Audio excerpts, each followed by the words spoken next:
In a place called Volcano, only 1 minute remains until noon. The protagonist appears on a motorcycle, worry he won't make it in time, until someone tells him he shouldn't have accepted the request, but he replies that it was a direct order from the Demon King and he couldn't refuse. She then says she would never accept something like that and would take down anyone who tried to force her, but the MC just tells her to shut up. Accelerating his motorcycle even more, flames emerge from the headlights. The rear tire starts a weak fire, but it becomes strong within seconds. At high speed, the MC's voice echoes saying he didn't come all this way to give up. However, his expression suddenly becomes serious. Monsters appear ahead, and that's a problem because this is the fastest route. Besides, there are only 40 seconds left, and he's almost there. Frustrated, the protagonist thinks that on any other day he'd manage. But noticing a red button on the handlebar, he presses it because today he can't afford any delays. With that, a flaming skull symbol appears, and with only 30 seconds left, the MC activates the fastest mode of his motorcycle, which is named Hella. With 25 seconds remaining, he drives at full speed. The demons ahead hear a noise and wonder what's happening, until it gets closer and closer. With 20 seconds left, the protagonist runs over everyone in his path. At 15 seconds, the creatures try to capture him,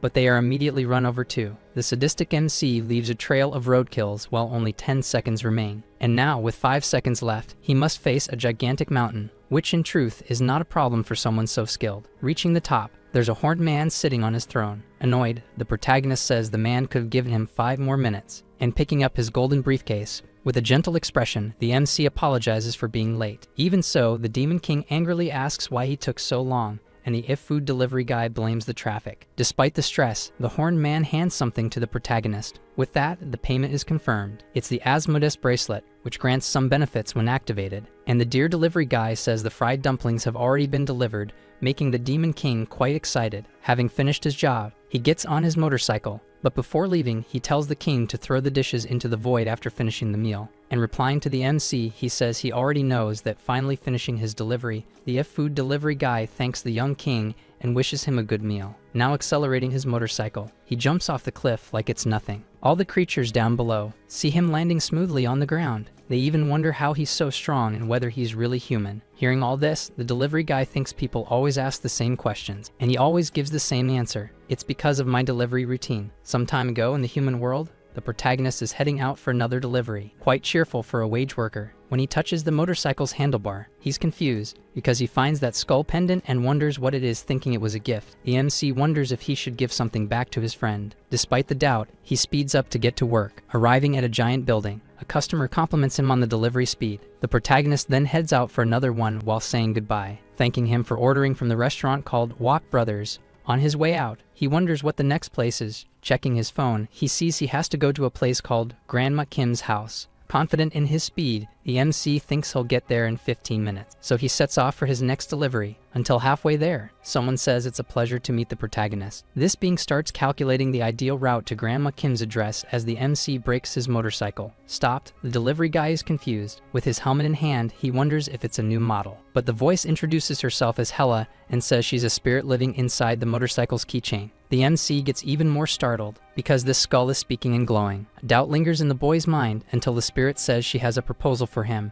The ideal route she suggested takes 10 minutes, but if he does it in 5, she'll pay him $1,000. And for every minute less, he'll receive 1,000 more, making the MC think this feels like a test. As he reflects on it, the spirit asks if he accepts. However, his answer is a simple no, and the being is outraged. Putting on his helmet, the delivery guy says he doesn't know her intentions, so he can't just trust her that easily. She asks if it's a matter of trust, and confirming it, the MC tells her to leave him alone. But out of nowhere, he hears the spirit say that it's actually a relief. She thought it was because of his lack of trust, and says there's no way he can complete the delivery in under 5 minutes, thus wounding the protagonist's pride. He says she better have that money ready. She does, but to provoke him, she says she doubts his courage. With that, the delivery guy tells her to keep her word, and she snaps back, telling him to hurry up. Starting the timer, the race begins. At full speed, the MC asks if she really is a spirit that lives in a keychain. Annoyed, she asks him if he really has time for questions like that, because 30 seconds have already passed. Excited, he thanks her for reminding him.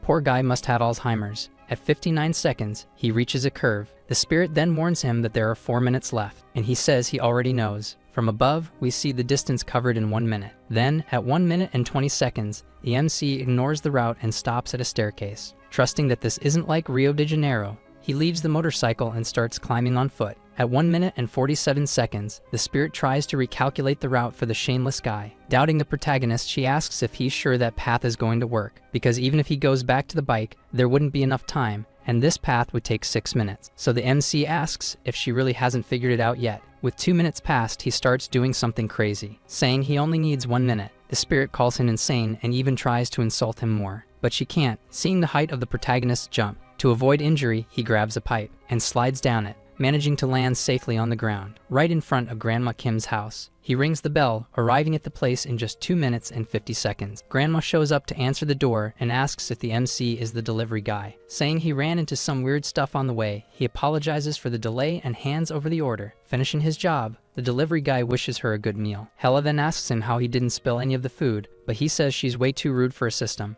Irritated, she says she's a spirit and demands he answer the question, and the MC says he used to do parkour, so it came in handy for the job. Anyway, the delivery guy asks how long it took him. Hella says she's surprised that he made it in under 3 minutes, and tells him it was 2 minutes and 53 seconds. And when she tries to convince him to listen to her, the shameless delivery guy removes the keychain from the bike, getting ready to commit the greatest act of evil in his life. He thanks the spirit and throws her with all his strength while hearing her cursing him out. Irritated, he says she can't just show up and start bossing him around, but of course she doesn't hear that. At the restaurant where he works, the protagonist calls out to someone intending to talk about the crazy things that happened today, but ends up getting scared because he sees his brother unconscious on the floor. So he calls for an ambulance, desperate. While trying to wake his brother up, already at the hospital, the MC is shocked by the treatment cost being even higher because there were complications with the medication, but he sees no other option. The attendant reminds him that his payments are overdue and that he's going to have problems because of that, so the MC apologizes. And after that, worried about where he'll get the money, he wonders if he should sell his motorcycle, until suddenly someone asks the MC if he needs money, and when he says yes, the person asks how much. Looking at the woman, he says it's $300, but finding her suspicious, he asks if he knows her, and smiling, the girl calls the MC insensitive for forgetting her so easily after tossing her away like she was nothing. The protagonist says he did throw something away today, but it wasn't her. Then after touching his waist, he finds the skull keychain. But out of nowhere, the girl tells him to get on his knees. When the MC asks why, she says that if he needs money, then he should get on his knees and beg her for the $300. But looking at the girl, he reminds her that she owes him $3,000, and not understanding, she assumes the MC is going to kneel. However, when he stands in front of her, the MC demands his rightful reward for the previous delivery. Surprised, she keeps trying to fool him, saying he has to kneel. But the MC asks why, if he deserves the money, and the girl still claims she's doing him a favor. Annoyed, the delivery guy demands his reward, reminding her that spirits can't lie or they'll disappear, something he read. She herself said before, he'd get $1,000 if he delivered in under 5 minutes, plus $1,000 for each minute less. So in total she owes him $3,000, and unable to argue with the protagonist, she admits she lost. Calling him a pain in the ass by accident, she mutters that she doesn't know what someone named Sloan sees in him,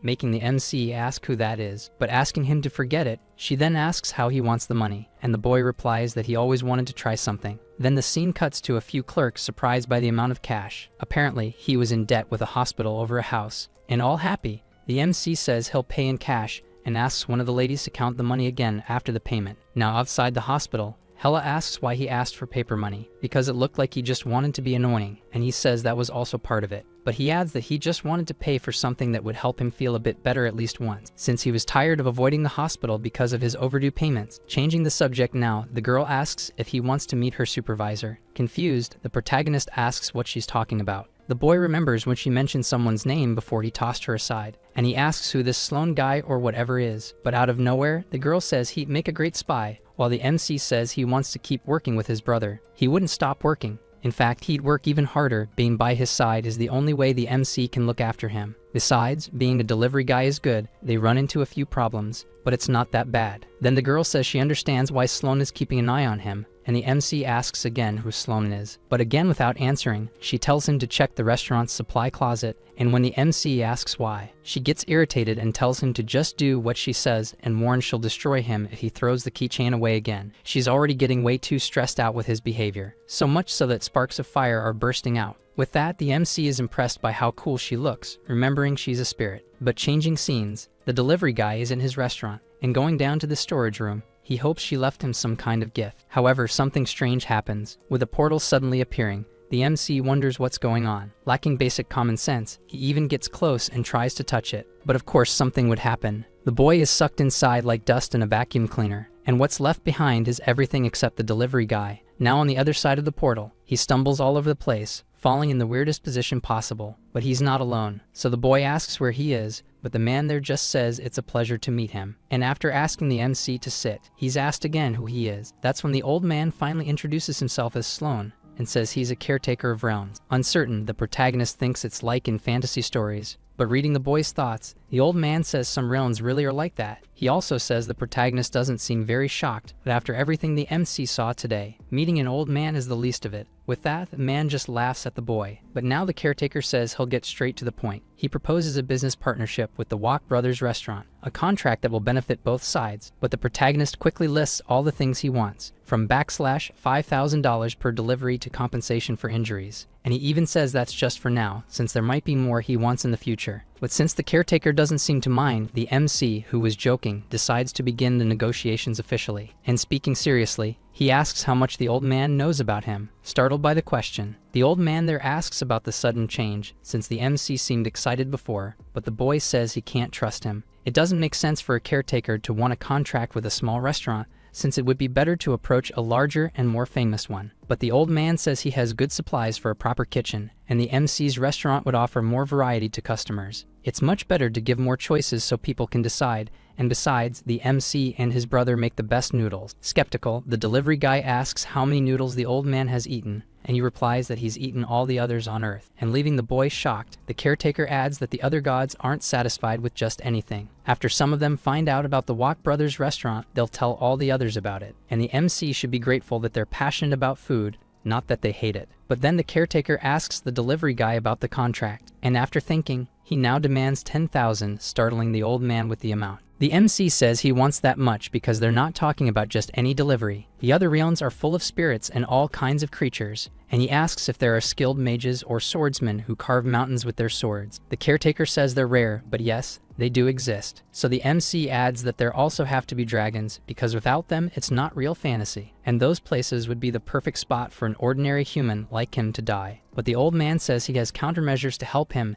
and that $10,000 is too much money. So the MC asks what those countermeasures are, and the caretaker says he'll give him items to keep him safe. Doubtful about those items, he asks if he can see them. Then the caretaker asks the MC to follow him, boasting about how shiny and useful the items are forged by gods themselves. When the old man pulls out a hood, there's a map along with a metal briefcase. The old man asks the disappointed MC to touch the delivery box, and when he does, something like a system window appears as a hologram, showing the box's features, making it the perfect item for a delivery man, and it even comes with hidden abilities. The MC then asks about the names written there, saying they look like ancient Greek gods' names. Then the effects of the delivery box are revealed. It contains a subspace where items are stored and don't spill. It's also immune to any kind of magical or physical attack. On top of that, it can be used as a light source. With that, the MC thinks it's pretty cool, but wonders if the delivery guy really needs all that. But the old man even customized it so the delivery guy could change the light color and everything. And just as the MC is thinking this is useless, the sad old man, having read his mind, says they should check out the next item. It's an unknown map that teleports him anywhere just by pressing where it's glowing with his finger. And the MC says that this item is useful, which makes the old man happier. But the caretaker brings up the contract again. However, the MC interrupts him, saying that before that, he understands that the delivery box has a bunch of functions, but still, all of that is to keep the box safe, not the protagonist himself. He might run into all kinds of trouble, and the truth is the old man has nothing that actually keeps him safe. So the caretaker says he'll give him a few more things, making the shameless protagonist happy to be doing business with him. The old man then reveals a sword and a ring that could keep him well protected. An incredible ring called Wrath of Uranus, which has the ability to absorb any type of magic. And the sword, which was forged for the god Ares but was never delivered, bears the name Will of Hephaestus. The MC takes the chance to ask what this will is, and the old man says it's about imagination. They'll be as strong as the protagonist imagines. They're designed to help control the weapon's power and also prevent abuse. After understanding that, the protagonist wonders if he should be happy about all this. And then the old man asks the delivery guy if he'd like to take a look at the contract now, and he says yes. But when the scene changes, the old man is totally slumped over the table, asking if the protagonist is happy now after abusing so many of his benefits. And after the caretaker complains, the shameless delivery guy even asks if they should add anything else. But trying to act more humble, the MC says he's looking forward to working with the old man. Then he asks where he's supposed to keep the contract, and the old man tells the MC he can handle that. In a magical way, the contract vanishes from the protagonist's hands, leaving him surprised as it transforms into some kind of bracelet, and the old man says he no longer needs to worry about the contract. Also, the caretaker already has the MC's first delivery, and he just needs to check the details on the map. So thanking the old man, he leaves saying he'll need a few more things later, because the caretaker still hasn't given him the new scooter, and there's no way he can make a decent delivery without it. The old man, with a defeated look, just says fine. But after the MC leaves, he starts thinking that maybe he'll regret this in the future. Meanwhile, the MC returns to his original world through the portal. However, the boy, who seemed calm, starts releasing all the pressure he was feeling in his body during the negotiation. The poor guy even sits down to feel better. Trembling all over, he feels a wave of relief and wonders if he really made the right choice a few minutes ago. The MC was really scared back there and feels lucky that man wanted to do business with him. Completely rejecting the offer might have been the right call, but since that's not possible, he'd rather accept it and starts checking the location for the delivery. The client is someone named Selena, who ordered 2 bowls of fried noodles, and after seeing she's the daughter of someone called Accountant Benzoli, he thinks that's a very weird name. But somewhere else, in a place with houses and a giant castle. In the square, a few women are talking about a strange rumor that's been going around, and this blonde-haired girl walks through all the other people who are gossiping too. She walks as if she were a noble strolling among commoners, until inside the castle, she kneels before the king, who asks her what everyone's gossiping about this time, and getting straight to the point. The girl says the rumor is that this Accountant Benzoli will be sent 6 feet under by the one who carries the Ring of Courage. But the scene shifts to the protagonist in a kitchen, saying he's lucky this is a simple order with easy-to-get ingredients, and looking ahead, his brother named Taehyung shows up, saying he thinks the MC is standing in his spot. But the protagonist asks if the hospital has already discharged him, and his brother answers they did, ever since he started feeling better, and he still needs to prepare for tomorrow. Even so, the MC asks if he's really okay, and Taehyung again replies saying he's great. Relieved, he asks Taehyung to have a quick conversation for a second. Startled, his brother asks what it's about. The protagonist shows the window with the giant contract he and the caretaker signed. And even more shocked, the MC's brother asks if this is all a joke, and if it's not, why he didn't just refuse. But the delivery guy says somehow they made him sign it, and Taehyung asks what that even means. The prophet says they can't get out of this now since even their storage room has a portal to their realm. But even so, he apologizes for doing this without Taehyung's permission, who says he believes in his ability. But the MC's brother asks why they were chosen. There must be millions of better restaurants for this. And the protagonist replies that he'd also like to know why. But they should take it as a compliment since the MC is the best delivery guy in the country, and his brother is at the top of the chefs. Still, Taehyung says he just can't believe any of this, and the delivery guy says he can't either. Yet even so, he tries to get used to it by fiddling with the bracelet that becomes a contract every day. Then his brother asks if that doesn't give Sloan too much power, and the MC says he put a clause in the contract that allows him to refuse requests. Taehyung also asks about the motorcycle the MC is supposed to receive, and the MC says he's thought about that too. On his phone, he has a message to the caretaker saying he still hasn't received his scooter, and he shows that to Taehyung. Relieved by that, the protagonist's brother says he really remembered everything. The delivery guy says he recorded his whole conversation with the old man since you can't trust anything written, and wonders if the old man already regrets hiring them, because that would be a good sign for them, and then asks if his brother can cook now. After finishing a meal that makes you hungry just by looking at it, the protagonist tests his delivery box by placing both lunch boxes inside, and it almost looks like a black hole. After putting the lunch boxes in, he says he's heading out, and his brother asks if the portal is still in storage because he wants to see it. Downstairs, Taehyung is impressed by this magic, and wonders if it's real while the delivery guy tells him not to touch it, because it's kind of rude and might suck him in. Now saying goodbye to his brother, the protagonist tells him to be careful, and that he's going now. And Taehyung stays there until his brother disappears right in front of him. But worried about his brother, he tells him to be careful. The boy, after passing through the portal along with his case, is pretty surprised that the portal didn't spit him out like last time. But the spirit woman is there too. The MC asks her where the caretaker Sloan is now, because he needs to collect something. Hella asks if it's about the scooter and says it's already there. And surprised, the protagonist sees that it's actually an old little scooter, which the girl says just needs a few repairs. So the boy says it'd be easier to just walk, but irritated, Hella says the scooter still has some years left in it. And to annoy her even more, the protagonist asks why she's getting so worked up, and she tells him not to judge a book by its cover. The protagonist looks at the helmet on top of the scooter and compliments it, saying it has a cool design and the flames on the sides even have some nice details. Shocked, the boy asks why she's acting normal all of a sudden, and she asks if this is what she gets for trying to be nice. Then the protagonist wants to know who this Benzali accountant guy is. The girl then asks if he needs to investigate every client he's delivering to. The MC says no, but if his client is an accountant, then it must be someone really important. But Hella says that, to be precise, this accountant Benzali could actually be considered more powerful than the king himself. The MC, a little intimidated, starts thinking he's in trouble for having to meet someone like that. And the girl explains that an accountant has more authority than a king, but not a higher position. The MC then asks why the daughter of someone in such a high position would order fried noodles, and Hella says that in his world, people pay a lot for snails. But now the girl tells the MC to go already, and he says he's going, he's just opening the map. But all that glowing blinds the poor guy, and the insensitive one just tells him to hurry up. A glow appears, and the MC reappears in a strange place, wondering where he is. There are expensive chandeliers that you only see in mansions. It looks like the bedroom of a castle, something a poor boy would never imagine seeing in his entire life. Looking to the side, it's clear this is a woman's room with feminine accessories. The MC picks up one of the perfumes and the girl says this seems more like a home invasion. But he replies saying he's just touching a little, though she still says he's touching someone else's stuff. So to finish his job, the delivery guy yells out for someone, saying their delivery has arrived, until they both start hearing music or someone singing. Getting closer to the door, the protagonist says again that the delivery has arrived, but it seems like she can't hear him from the other side. But suddenly, the door starts to open as the boy tries to speak louder, and the girl who ordered the food appears, leaving the protagonist in disbelief, because she was in her bathroom with a few towels wrapped around her body. And surprised, she screams in panic, saying there's a pervert there. But the scene changes to the girl at the table with the lunch boxes, happy because it looks so delicious. And the MC says he's glad to hear that from a customer. She then asks the MC if he had any trouble getting to her house, while the spirit is there invisible. The poor guy replies that it was his first time getting slapped for making a delivery, but other than that,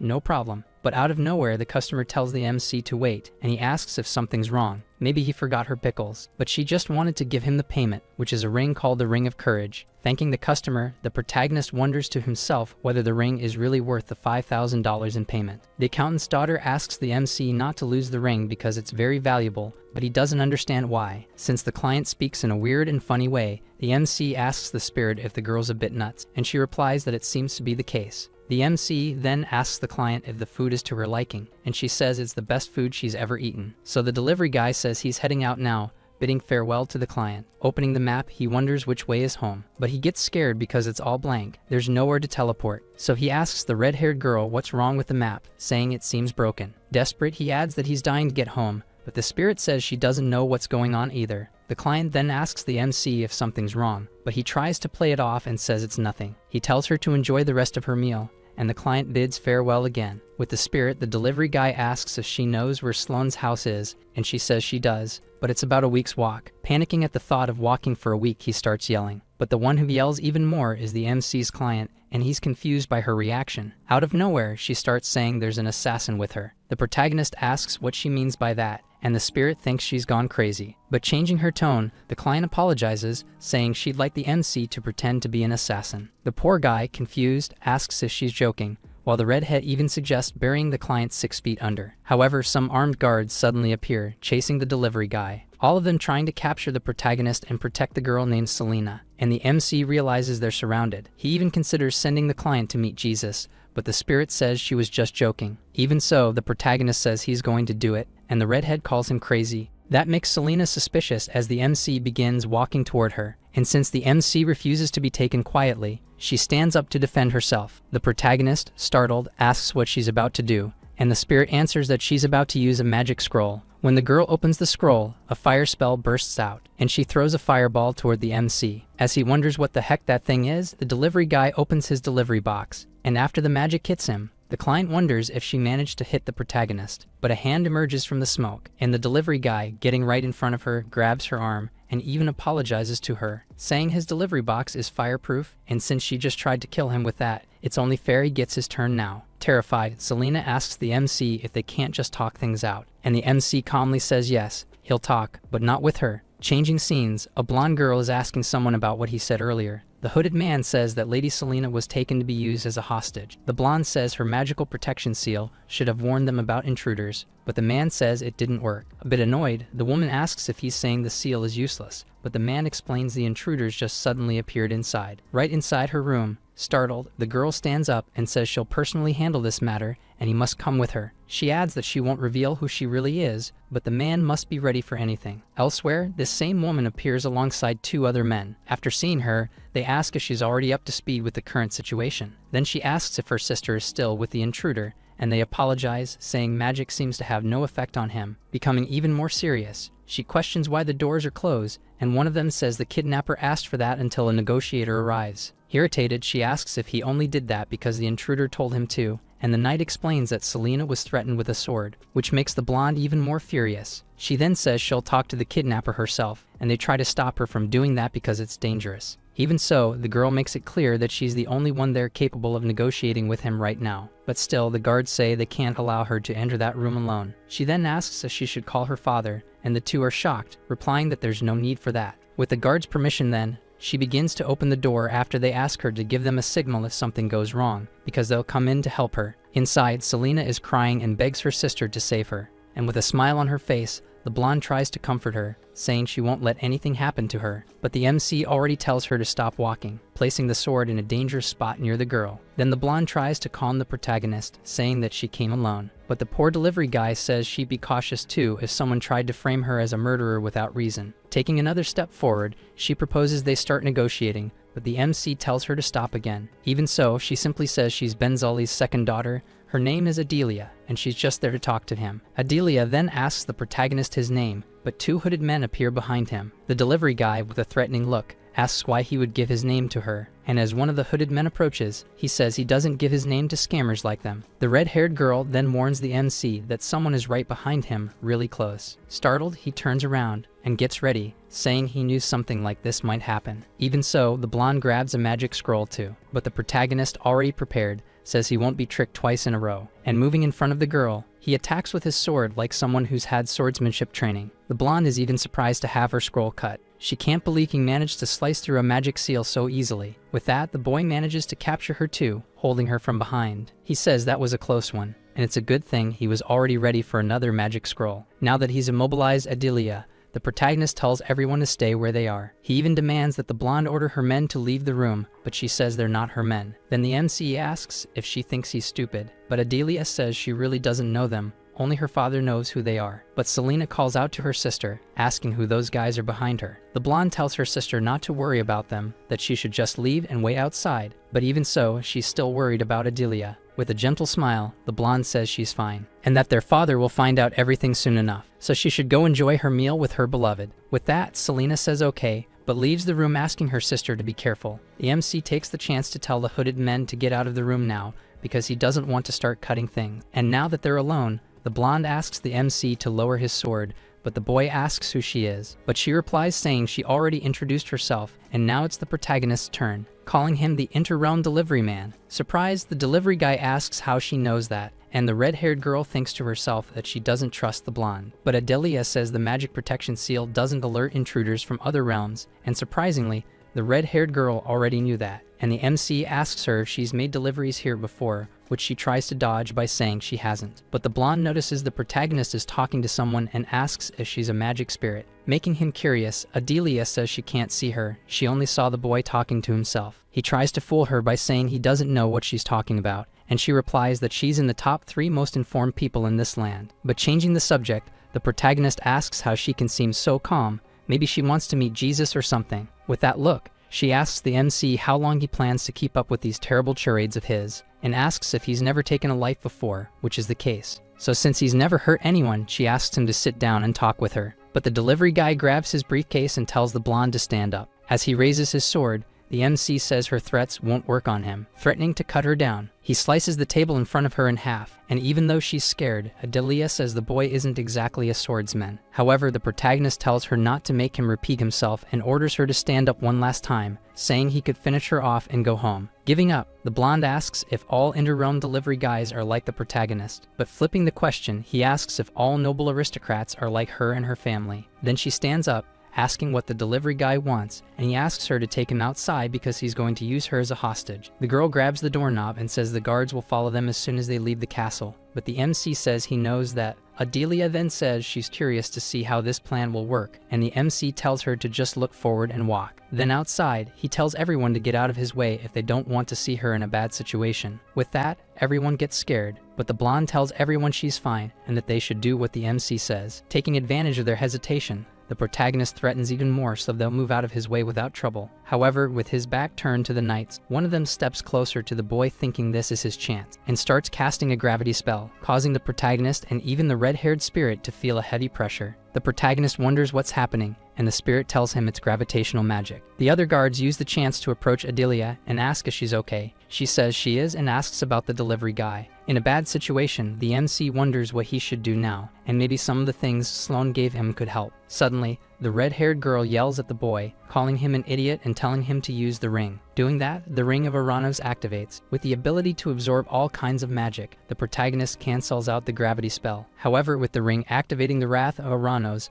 all the gravity is redirected onto the guards, who panic, thinking this is impossible. Adelia wonders if the boy copied and reflected the magic words of the gravity spell. Now in a good position, he says the ring did a good job, as well as the sword and the delivery box, which was also very useful, and he tells everyone to freeze. The blonde asks who the protagonist really is, and he replies that he's just a delivery guy. She says he has the skills of a sword master and the power to disrupt magic circles. She doubts he's just a delivery guy, but the MC simply tells her to keep walking, and she obeys. Then she offers to clear the false accusations against the protagonist if he tells her who he really is, and she asks him not to lie because she can tell how much of a liar someone is. So the protagonist says he's a delivery guy who's strong enough to be a sword master and destroy magic circles, and that makes her mad. However, the delivery guy says he's telling the truth, but she still asks why she should believe he's just a delivery man. Until the MC says he forgot to mention something, and when she asks what he says, he's considered a pretty average guy in his own world. The girl then asks what his realm is like, and the delivery guy replies that it's pretty cool, even talks about the seasons. But she keeps asking non-stop questions about the kinds of creatures and the mana density of this world compared to his own, and he gets annoyed. So the protagonist asks the red-haired spirit again why the map isn't working, and she replies that she doesn't know. The crazed boy ends up threatening her, but even then she says she really has no idea what's going on. Then the spirit asks to take a look at the protagonist's contract, and he questions her about why. He turns his bracelet back into a piece of paper and tells her to search properly. When she finds something, she asks the MC if he sees anything weird. There are some very tiny lines of text, and the delivery guy asks what that is. The red-haired girl then hands him a giant magnifying glass so he can read it, and he thanks her, while Adelia is just left abandoned there. When he looks closely, it says the employee must collect all the utensils used by the client, otherwise there's no way to return. This is to protect the environment of the other realms, but the protagonist gets irritated because the writing was way too small. He then asks how the red-haired girl knew about this hidden line in the contract, and she says she fell for the same trick. Adelia realizes the MC figured out why he can't return and asks if he still wants to leave the castle. The MC asks where he can find her sister, and she says she doesn't know where she is. And when the spellcasting delivery guy swings his sword, with courage, Adelia tells him to go ahead with it, unless he needs to collect her utensils to return. The delivery man, looking serious, says it's fine, he'll just look for them himself, but Adelia warns that the knights won't just sit still. As the MC turns his back, she offers a deal. He does her a favor, and she'll hand over the utensils, but he answers no.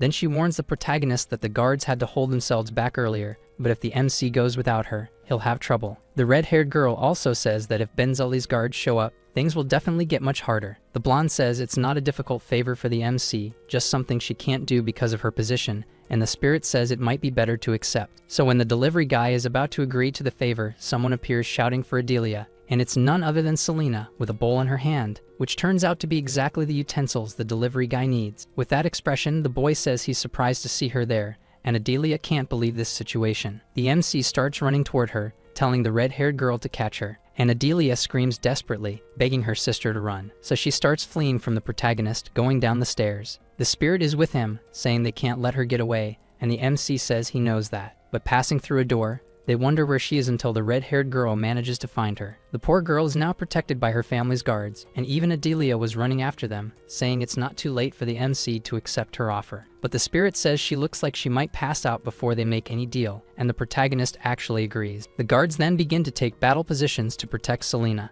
The protagonist gets stressed and tells everyone to go all at once while he's putting away his weapon, and the spirit asks why he's doing that. And when the guards attack, the MC runs toward them with no weapon in his hand. He tells the red-haired girl to hold on tight, and she asks what he's doing. When a guard gets close, the MC defends himself using his delivery box and counters with a kick to the guy's gut. The poor guy went flying and screamed in pain, crashing down in front of the other guards, who told him not to lower his guard. The two in the back are mages and start casting fire magic toward the protagonist. The delivery guy puts his case in front of him to protect himself and even thanks them for the attack. With that, the two mages are shocked that a simple delivery guy absorbed their magic. Then, with impressive speed, the delivery guy attacks both guards, saying they're way too slow. But another one shows up with a sword, and in a smooth move, he just dodges, ending up behind the knight. Scared, the poor guy asks what kind of movement that was. He's never seen anything like it, and the MC replies that it's parkour. Aiming a kick at the knight, he hits him square in the chest, but there are still many guards left, and Selena starts running through the house, calling for help.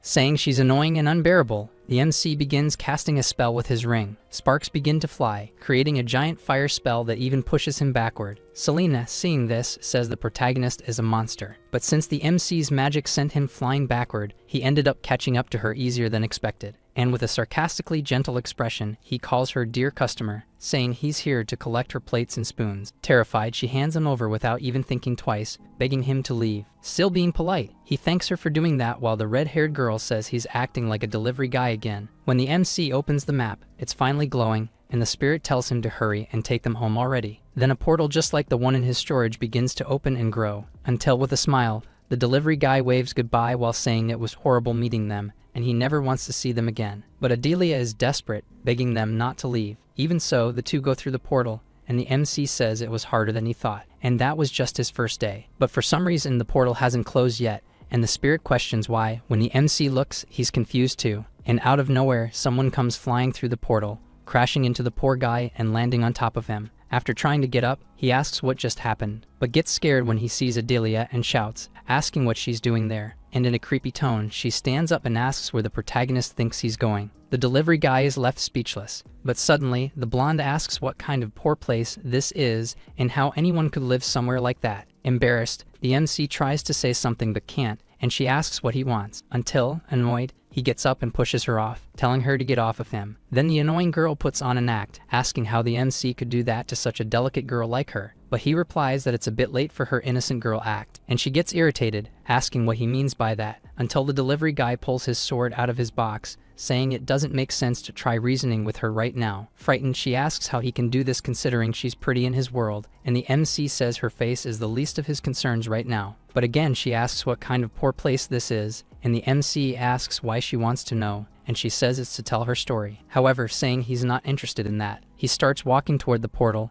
and Adelia asks where he's going. He replies saying he's going home, but the blonde wants to know how she's going to return to hers. The MC then asks her why he should care about a stalker, and she wonders how she's supposed to wash herself in a place like this. But just wishing her good luck, he walks away, leaving the poor girl all alone there. She even tries to touch the portal, but it seems to hurt her. Then she sits down, sad and unsure of what to do in this situation, and she sits to think things through. But even so, she says she won't give up. She can't give up just yet. She thinks to herself that she knows the MC has to make one delivery a day, and she's sure he'll come back there tomorrow. So since he'll be back soon, she'll be fine. Time passes, and she spends the entire night in that shack. The protagonist, after returning to the restaurant, notices that his brother is already asleep and covers him up again, saying he doesn't know why he tosses and turns so much. Sitting down, he says he's exhausted. He even starts talking to his sleeping brother, telling him to guess everything that happened to him today, that there were mages and knights like in movies, that they even threw fireballs at him, but his delivery box saved him. Somehow he got through all that and even got a ring, so now he just needs to collect his payment. And he says that now he'll be able to go to the hospital whenever he needs to without feeling guilty about the money. Then the MC wishes his brother good night, trying to sleep next to him. But even so, he starts trembling because it's not easy for a regular human to go through everything he did. The next day, when the sun rises, the boy is already ready, telling his brother he's heading out, and Taegyang wishes him good luck. But the MC says the other Ryons are totally peaceful, so there's nothing to worry about. However, after he leaves, his brother calls him a liar, getting irritated. He says he can't rely on the MC forever, and that he has to do something about it himself. Leaning against the wall, he wonders if there's anything he can do for himself, until someone appears and says he can't do anything alone, and startled, he asks who said that. This person says he couldn't do it by himself, but with help, it might be possible. And he extends his hand to Taegyang, offering him a business proposal. Meanwhile, the protagonist, after passing through the portal, says he's feeling heady and tired, until he sees the girl he left alone the day before. Adelis says she's been waiting for the boy since yesterday, calling him Mr. Delivery Man. But when the MC asks her why she's calling him that, she says the MC never told her his name before. And he replies that even so, he doesn't plan to tell her anything and asks what she still wants being there. Shouting, she asks the delivery guy to accept her as his companion. Confused by this, he asks what she means, and out of nowhere the spirit appears,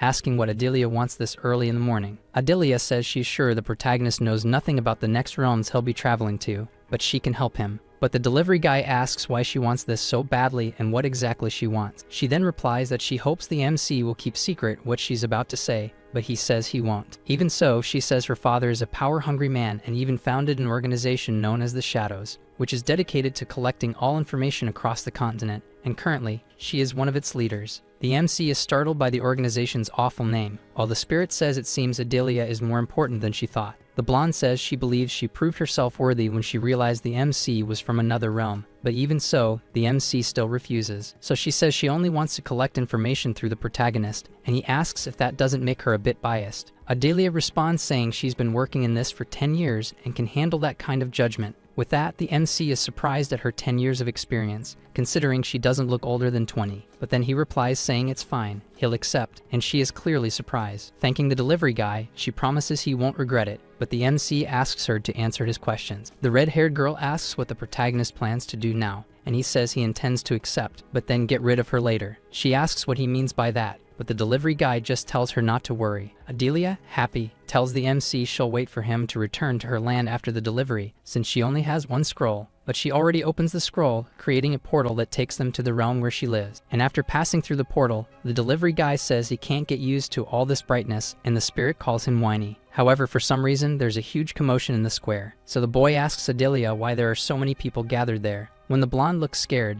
the protagonist asks what's going on, and she points ahead. All the commotion is because of two people who look ready to meet Jesus. And on top of that, one of them is Adelia's younger sister, Selena. For some reason, there's a man behind them holding a sword, with Selena nervously telling her father that she's the only one to blame and that the innocent beside her doesn't deserve this. But the boy says Selena is innocent and that he alone planned Benzali's death, but gets kicked in the back. Going back a bit in time, Selena goes to a cell to meet the boy named Apicius. She asks him to give her the ring, but he refuses because it could put her in danger. But she reveals that she has someone from another world to take the blame in his place, and he refuses because that person is innocent. Back to the present, the man with the sword calls the boy noisy, and Selena tells him to stop kicking him, until the accountant Benzali appears, saying that's enough. Selena, desperate, asks Apicius if he's okay, and he answers yes. And while he apologizes for being useless and says he's not worthy of her sacrifice, Selena says he's very important to her. The protagonist, seeing this, asks Adelia if that isn't her sister. Unsure of what's happening, the blonde says she's not certain either, until the accountant Benzali orders the man with the sword to disconnect both of their heads. And as the man prepares himself, Apicius thanks Selena for everything and says goodbye, telling her he'll be seeing her again soon. With that, the MC asks if they shouldn't try to stop this, and the red-haired girl says she expected nothing less from Benzali.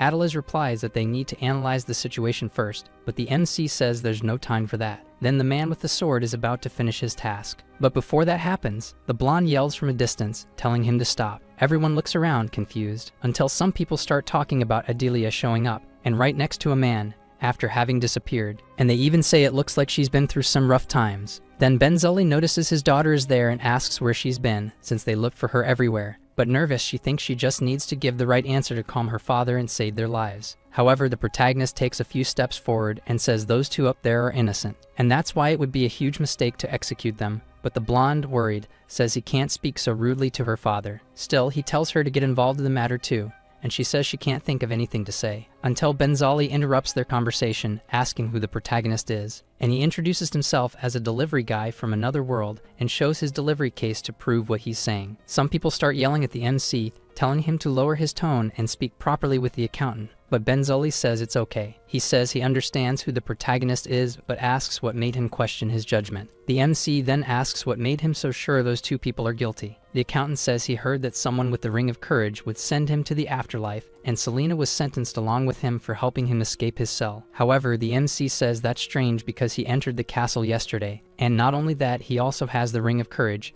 so the delivery guy asks if that makes him guilty now. With that, people start questioning if the two are innocent, if what the MC is saying is true. But Benzali claims that the ring the protagonist has is fake, because the real one has a mark on the inside. Even so, the MC asks Adelia to confirm the ring's authenticity, and she does. When she checks the inside of the ring, there really is a mark with the name Benzali engraved on it. So Adelia tells her father that she knows a mage engraved his name on the ring, and it's definitely there. This makes people start to believe that the MC is the true bearer, but they wonder how he got the ring. The MC then shouts, saying that the mere fact that the ring is in the possession of the protagonist is enough to prove the two up there are innocent. And not to mention, the delivery guy didn't enter the castle to assassinate him. Showing a bowl, he says that Selena simply ordered fried noodles the day before, and Selena didn't visit Apicius in his cell to release him. She just wanted to share her meal with him. Being a bit slow, she even asks herself if that's really why, but Apicius tells them to stay quiet for now. Then the delivery guy says no one has any evidence that there was an attempt, which makes him wonder if there's some conspiracy. The accountant then calls for someone named Dorian, who shows up right away. He questions him about all this, since he's the one in charge of the investigation, and Dorian, nervous, tries to explain but completely fumbles. Meanwhile, the MC, pleased, asks the red-haired girl if this is enough to stop the execution, and she says he's got nerves of steel. Adelia asks the boy if he has an informant, but the delivery guy questions why he would have one. Then she asks how he knows that Selena and Apicius are in love, and he says it was just a guess based on everything he saw. Adelia says then the MC must have been to this realm before, but he says that's not it. Out of nowhere, a sphere that's not meant to be kicked appears at their feet. The protagonist is horrified by the sight, and left speechless seeing something like that so close. The accountant had just executed the head of the investigation instead of Selena and Apicius. But while the MC is still shocked, the red-haired girl places her hand on his face, telling him not to look. In the meantime, she even calls him a crazy idiot, but everyone goes silent when the accountant orders them to be quiet. When they kneel, the MC asks if they should do the same, but the spirit says they're not from this world. Benzali stands up, saying that for the crime of mishandling an investigation and altering the final judgment, Dorian paid with his life, and since it was proven that Selena and Apicius are innocent, they will be released with compensation. But then he looks at the MC with a terrifying gaze. The poor guy wonders if that's directed at him, and the spirit tells him not to let himself be intimidated. But out of nowhere, the accountant shows a kind side and says he's going to thank the protagonist for being the hero who stopped his daughter's execution by throwing a festival. With that, even with a ball rolling on the ground, everyone there is happy and thanking the accountant. The delivery guy, confused, says all of this is sudden, and Adelia says even the peasants get to eat good food during the festival. She takes the opportunity to thank the protagonist, and he asks why. She says she's happy he saved her sister. Even Selena, along with the boy, comes over to thank the protagonist, but Apicius tells Selena she has to look him in the eye when she thanks him. Apicius then thanks the protagonist properly, and the MC thinks this boy is the only normal person in this strange world. The boy says very few people would have helped them, and the MC says he has a personal reason for helping others. But the delivery guy looks toward where the accountant is with a serious expression, and the red-haired girl asks what's wrong with him. He says it's nothing, he just really hates fathers who fail to be good to their children. Where the accountant is, he's angry, saying that Dorian's head was worth more than both of theirs combined. Now with someone else, he asks about some information, and revealing herself as a traitor, Adelia, wearing a mask, informs him that she succeeded in becoming the protagonist's companion. Please, the accountant says he knew he could count on her, but Adelia only asks for a bit more time, and she'll be sure to gain his trust and control. Sometime later in the castle,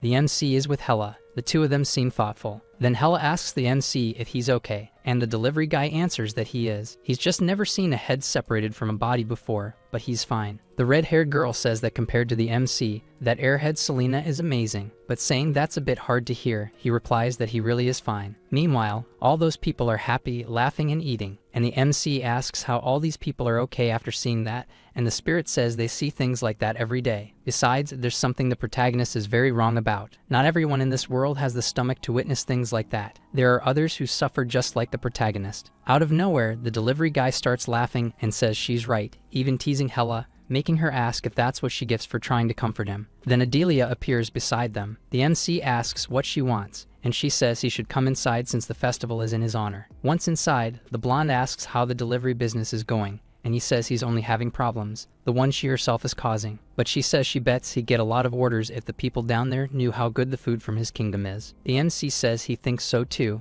and the blonde asks if he's ever tried promoting himself. He replies that no one listens to him, and the blonde says maybe he needs to meet certain requirements to sell in that kingdom. But then a few more people show up, asking for the protagonist's attention. They inform him that Accountant Benzali is calling for him and ask if he'll go to see him. Since he has no reason to refuse, he accepts, and the blonde asks where her father is. But one of the guards informs them that Benzali asked for the protagonist to come alone. So that's how it is. But before going, the MC tells her that his name is Seo Teja, and she's really surprised by that. She even thanks him for telling her his name, and the spirit says she thought the protagonist hated her. When she followed him through the portal, it seemed like he couldn't stand her, and he says he really didn't like it, but it doesn't hurt to say her name. Even so, she asks why this sudden change of heart, and the MC says he just felt sorry for her because it's obvious she grew up without a father's love. Then Hell asks if he's in love with her, but he calls her crazy. The delivery guy says he just feels sad for her, and that's really it. And after Hella says her father is the strongest man on the continent, the MC says he's just a human, and the red-haired child starts hitting him, asking if he didn't see Benzali execute someone just a few minutes ago.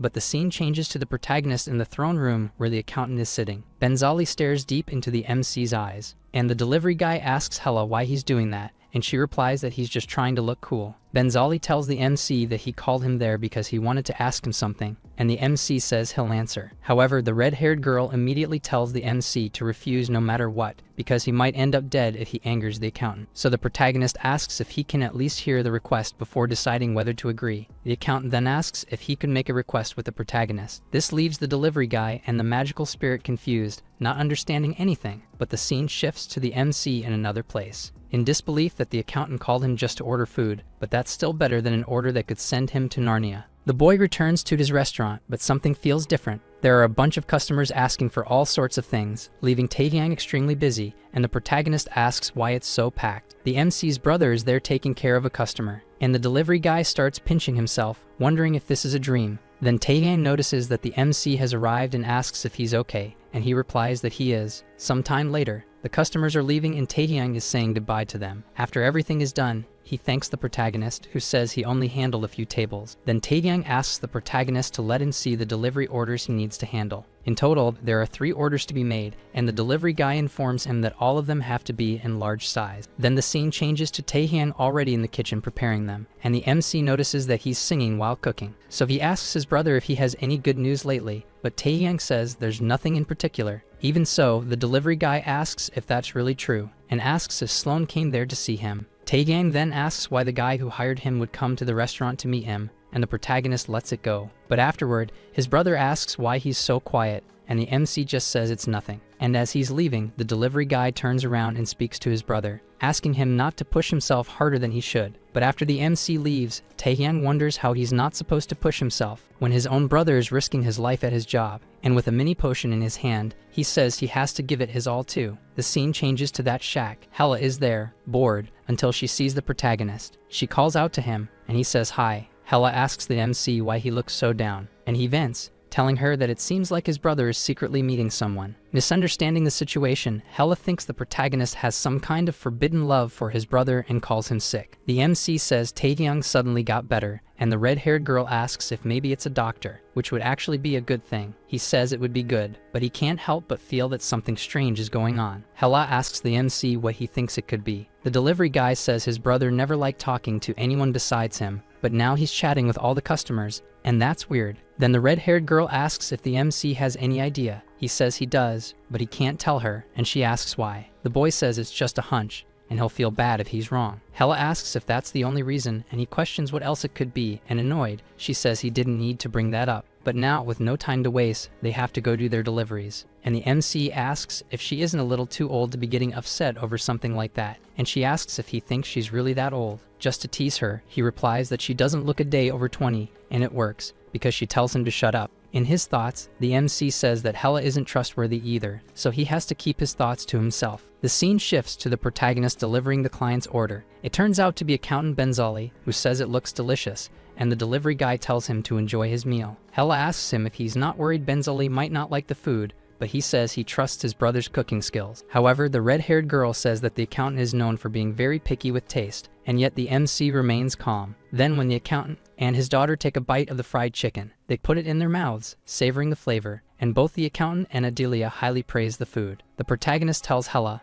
"I told you they'd like it," and the poor girl can't believe what she's seeing. The accountant says the sauce is salty yet sweet, and the fried meat is crispy on the outside but tender on the inside. That's amazing. Adelia also says she loves the sweet sauce flavor, and the protagonist tells her she's very kind. Benzali and his daughter say now they understand why spicy food is added. It makes everything taste better. Hella then asks if it really is that good, and the MC says she just hasn't had the chance to eat his brother's food yet. Adelia's father says the meals he ordered before are awful, but now it seems Sloan really outdid himself. When his daughter asks if he's ordered food from Outer Realms before, he says yes, but the previous delivery guy was bad at cooking. And once in a while, it's good to try food no one in his world has ever tasted, and Adelia is outraged. Because her father never shared that with her, and he apologizes for it, though Hella seems a bit off. Adelia and her father invite the MC to eat with them since he barely ate at the festival, but even so, he declines. Since the two seem to be having a father-daughter moment, he says he'll step out so they can enjoy it. As he's leaving, he hears Adelia asking the accountant what the last delivery guy was like, and Benzali says he was way too rude. Elsewhere, the MC and Hella are taking a break, but she still seems a little down, and the protagonist notices this. So looking at her, he brings it up by asking if Benzali seems gentle that often, and in a cold tone, she says she doesn't know.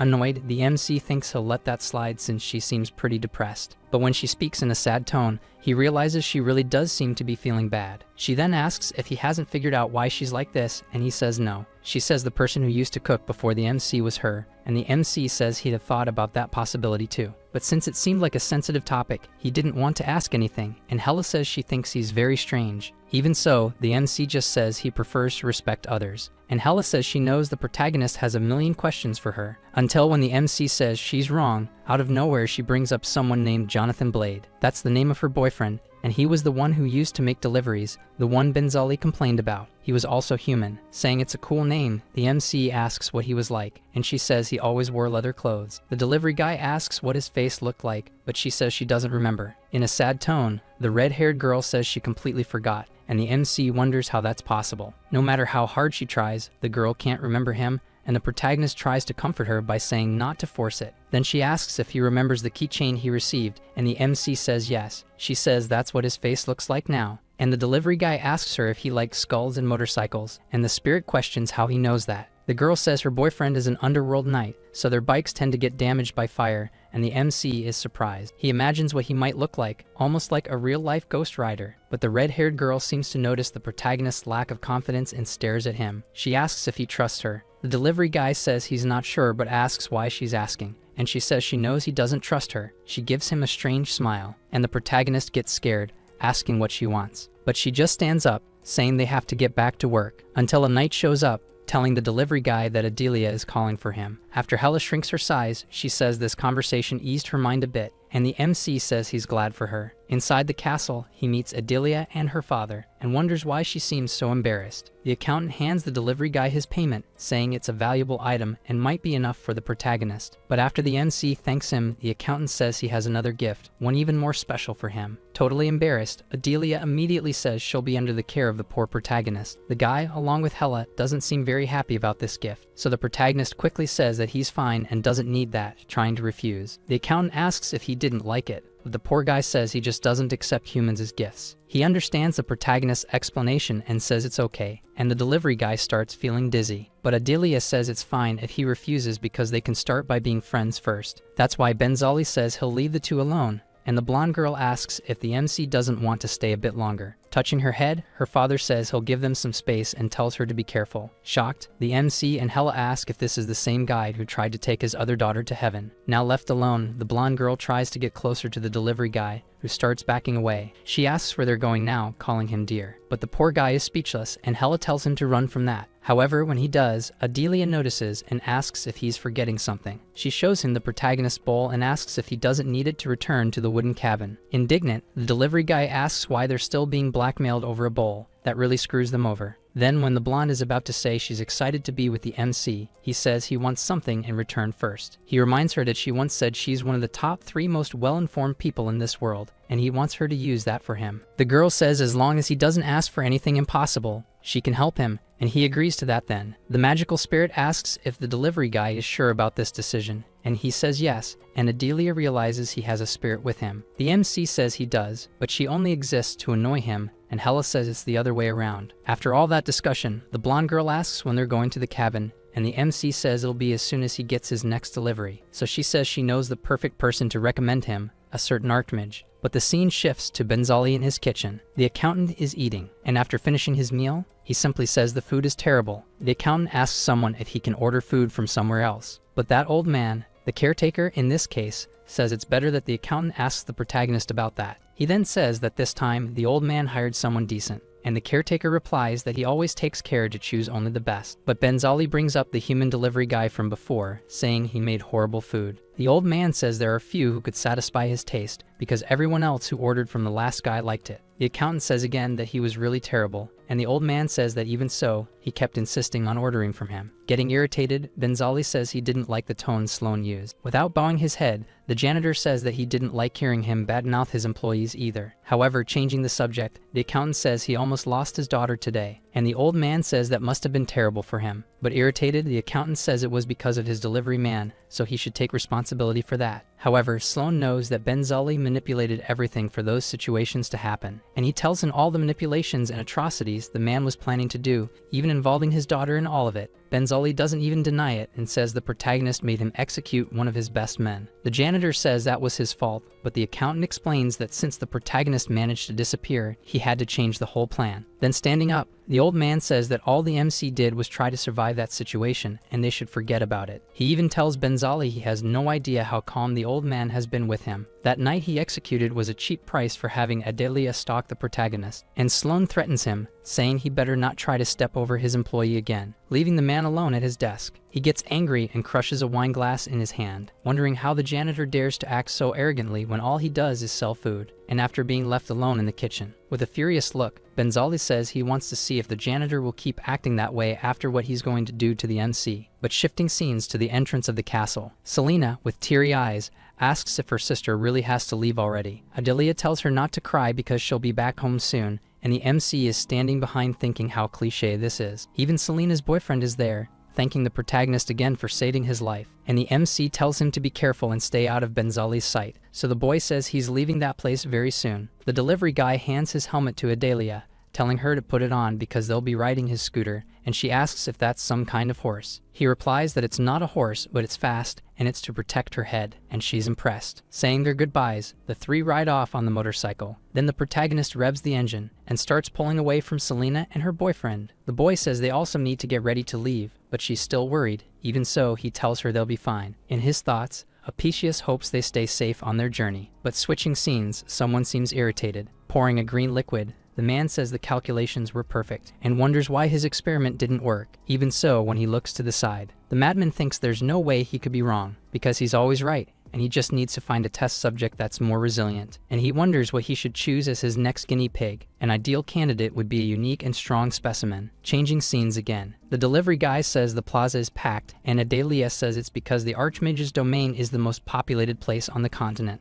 There are so many people that the delivery guy even bumps into others. He asks if all Archmages live in places like this, but the blonde says others have their own preferences. Then the protagonist asks where he is, and she points to a tower, saying he's in there. The delivery guy and Hella say that's a giant tower, and they definitely have weird taste for houses. And the blonde says not all are like that. Some prefer normal houses while others live in caves. The delivery guy asks if Hella has ever been to this place, and she says she's only been to places where she received orders. She's been to the skies and even the demon realm, among many others, and the protagonist is impressed. And if you include the realms where humans aren't allowed in, there are still dozens left. And Adelia notices he's talking to himself again. So she asks what the MC is talking about with the red-haired girl. But out of nowhere, Hella tells the MC to give his keychain to the blonde, and he asks why but does it anyway. When the protagonist hands her his keychain, Adelia says it looks like those figurines called Hell Knights. And when she picks up the keychain, the red-haired girl appears, startling her, making the poor girl scream in desperation. With that, Hella starts mocking the blonde, but then she shrinks, jumping on top of Adelia's head and complimenting her scent, and the blonde thanks her. The MC asks if she's ever seen a spirit like the red-haired one, and she answers that it's her first time seeing one in human form. He also asks the blonde what she meant earlier when she mentioned the knight from hell. She explains that they are the ones who snatch sinners and drag them to the demonic realm. Since demons can't fight each other due to rules, the knight brings sinners so they can unleash their rage on them. But no one knows much about them. They appear and disappear so quickly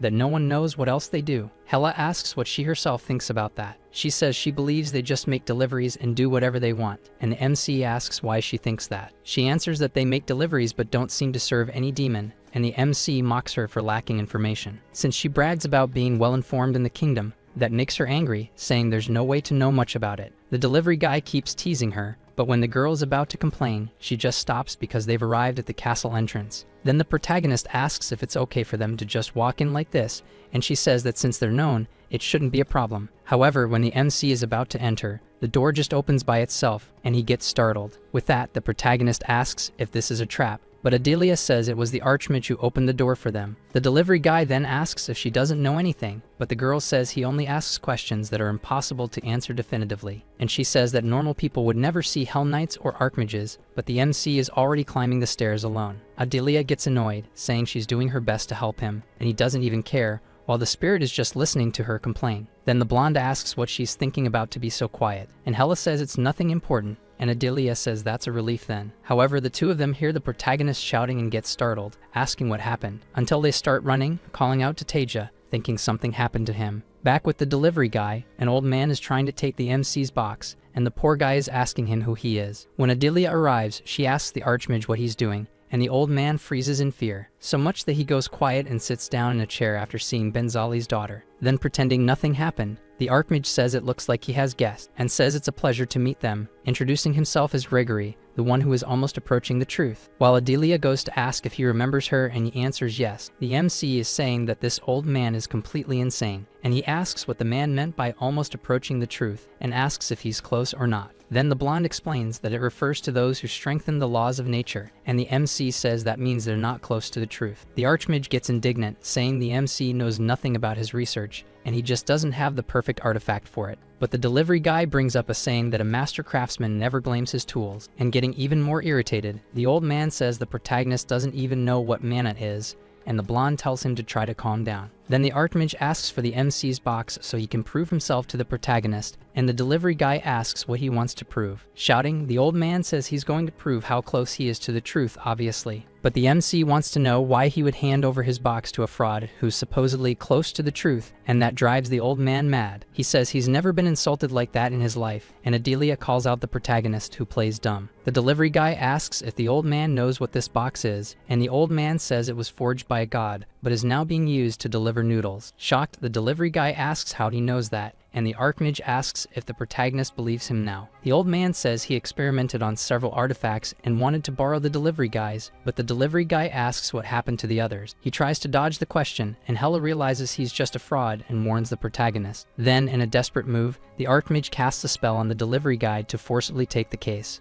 and the protagonist is startled by the sudden attack. The old man says that if he wants to live, he better hand over the delivery case. Then he casts another spell to blind the MC. He charges forward, thinking this is his chance. When the spell hits the protagonist's case, the Archmage already gets excited just thinking about touching the box. But the delivery guy, in a serious tone, simply apologizes, because everything the old man did was pointless, and he even draws his sword. Swinging it, the delivery guy says he has the right to refuse, and that's exactly what he's going to do. With that, he sends the Archmage flying, and the stone that was in the old man's hand falls right into the delivery guy's hand, and Hella says that's a gem. When the protagonist looks at the stone, it begins to react with the delivery box, and it seems like joining the two activates an anonymous mode. The delivery guy wonders what kind of mode that is, while some kind of system asks him if he wants to use the jade gem. Hella asks the MC what that thing is that popped up for him, and Adelia asks what he's looking at. But the delivery guy asks if the spirit can see it too, and she, along with the blonde, says no. The MC says there's a floating window asking if he wants to use the gem together with the delivery case, and both girls are surprised, until the Archmage tells the delivery guy he should say yes because he has to use the jade.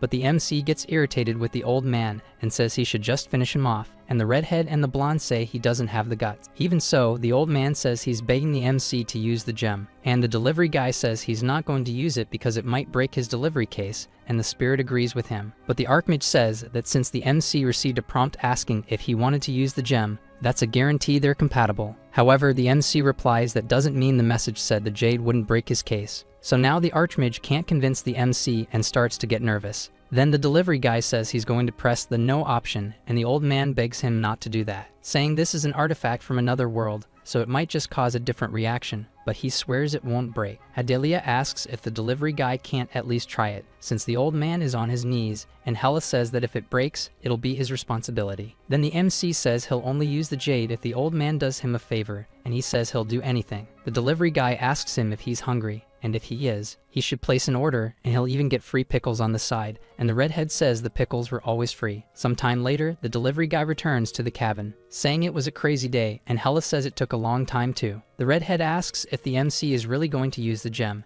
and he says maybe he will. Hella says she can't help him with that, and the MC says he didn't expect anything from her anyway, which makes her angry. Then he says they should ask someone who actually knows something, and when the spirit asks who that person would be, the MC calls for Mr. Sloan, and the redhead doubts he'll actually show up. But the man is right there asking if someone called for him, and the girl is surprised. The delivery guy says he wants to ask him something, and the old man says he'll help. The MC then asks what that thing is that popped up, and while Hella can't see anything, Sloan seems to see it. The janitor says it's a device that makes communication between dimensions easier and more effective. The delivery guy and Hella ask what that means, so he tries to explain in the simplest way possible, saying that since there are realms with different customs and lifestyles, it can be kind of scary to meet other people, especially when meeting people who have magical powers that don't exist in his own realm, so this window is meant to help him. With all that giving him a hand, all those strange things, the MC and Hella start to understand with that explanation. But the spirit, finding something odd, asks if she also had that kind of help when she did deliveries. Getting annoyed, she asks the old man why she didn't have something like that, and he says it was thanks to her experiences that he developed it. The caretaker also says that since the MC's box is literally indestructible,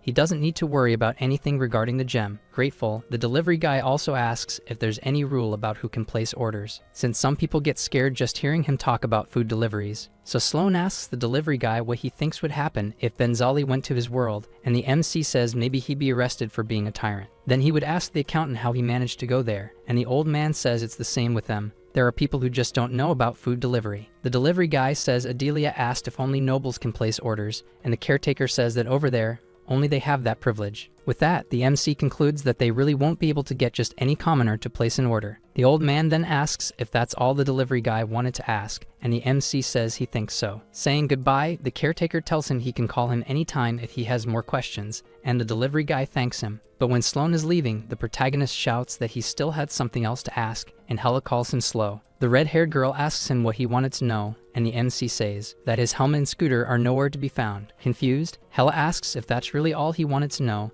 and the delivery guy says it's important to him to feel like a real delivery man. The red-haired girl asks if the delivery box isn't enough for him, and the delivery guy says he feels like the box could also disappear at some point, so the girl explains that he's the only one who can use the scooter. He asks if that's serious, and the girl says that if something that belongs to him gets too far from the cabin, it just reappears there. Even so, the MC says he still can't see them, so the spirit tells him to try turning the key. Doing that, his things really appear, and that ends up startling the protagonist, making the girl call him a scaredy cat. And the delivery guy gets irritated, asking why she didn't teach him that before. He was worried because his things are really important. After that, they say their goodbyes with the delivery guy saying he's going to prepare the next order. And after he leaves, the spirit randomly wonders if the delivery box is linked to the scooter, and now that she thinks about it, sometimes it appears and disappears too. And she gets confused about that, but she remembers that the MC forgot something. After the delivery guy returns to his restaurant, he remembers he didn't exchange the ring he received for money, and wonders how he could forget that. But seeing his brother, he feels happy and announces that he's back, though he accidentally startles Taehyung. After scaring him, the delivery guy asks if his brother is okay, and if he needs to go to the doctor, but Taehyung says it was just a scare. The delivery guy asks what he's drinking,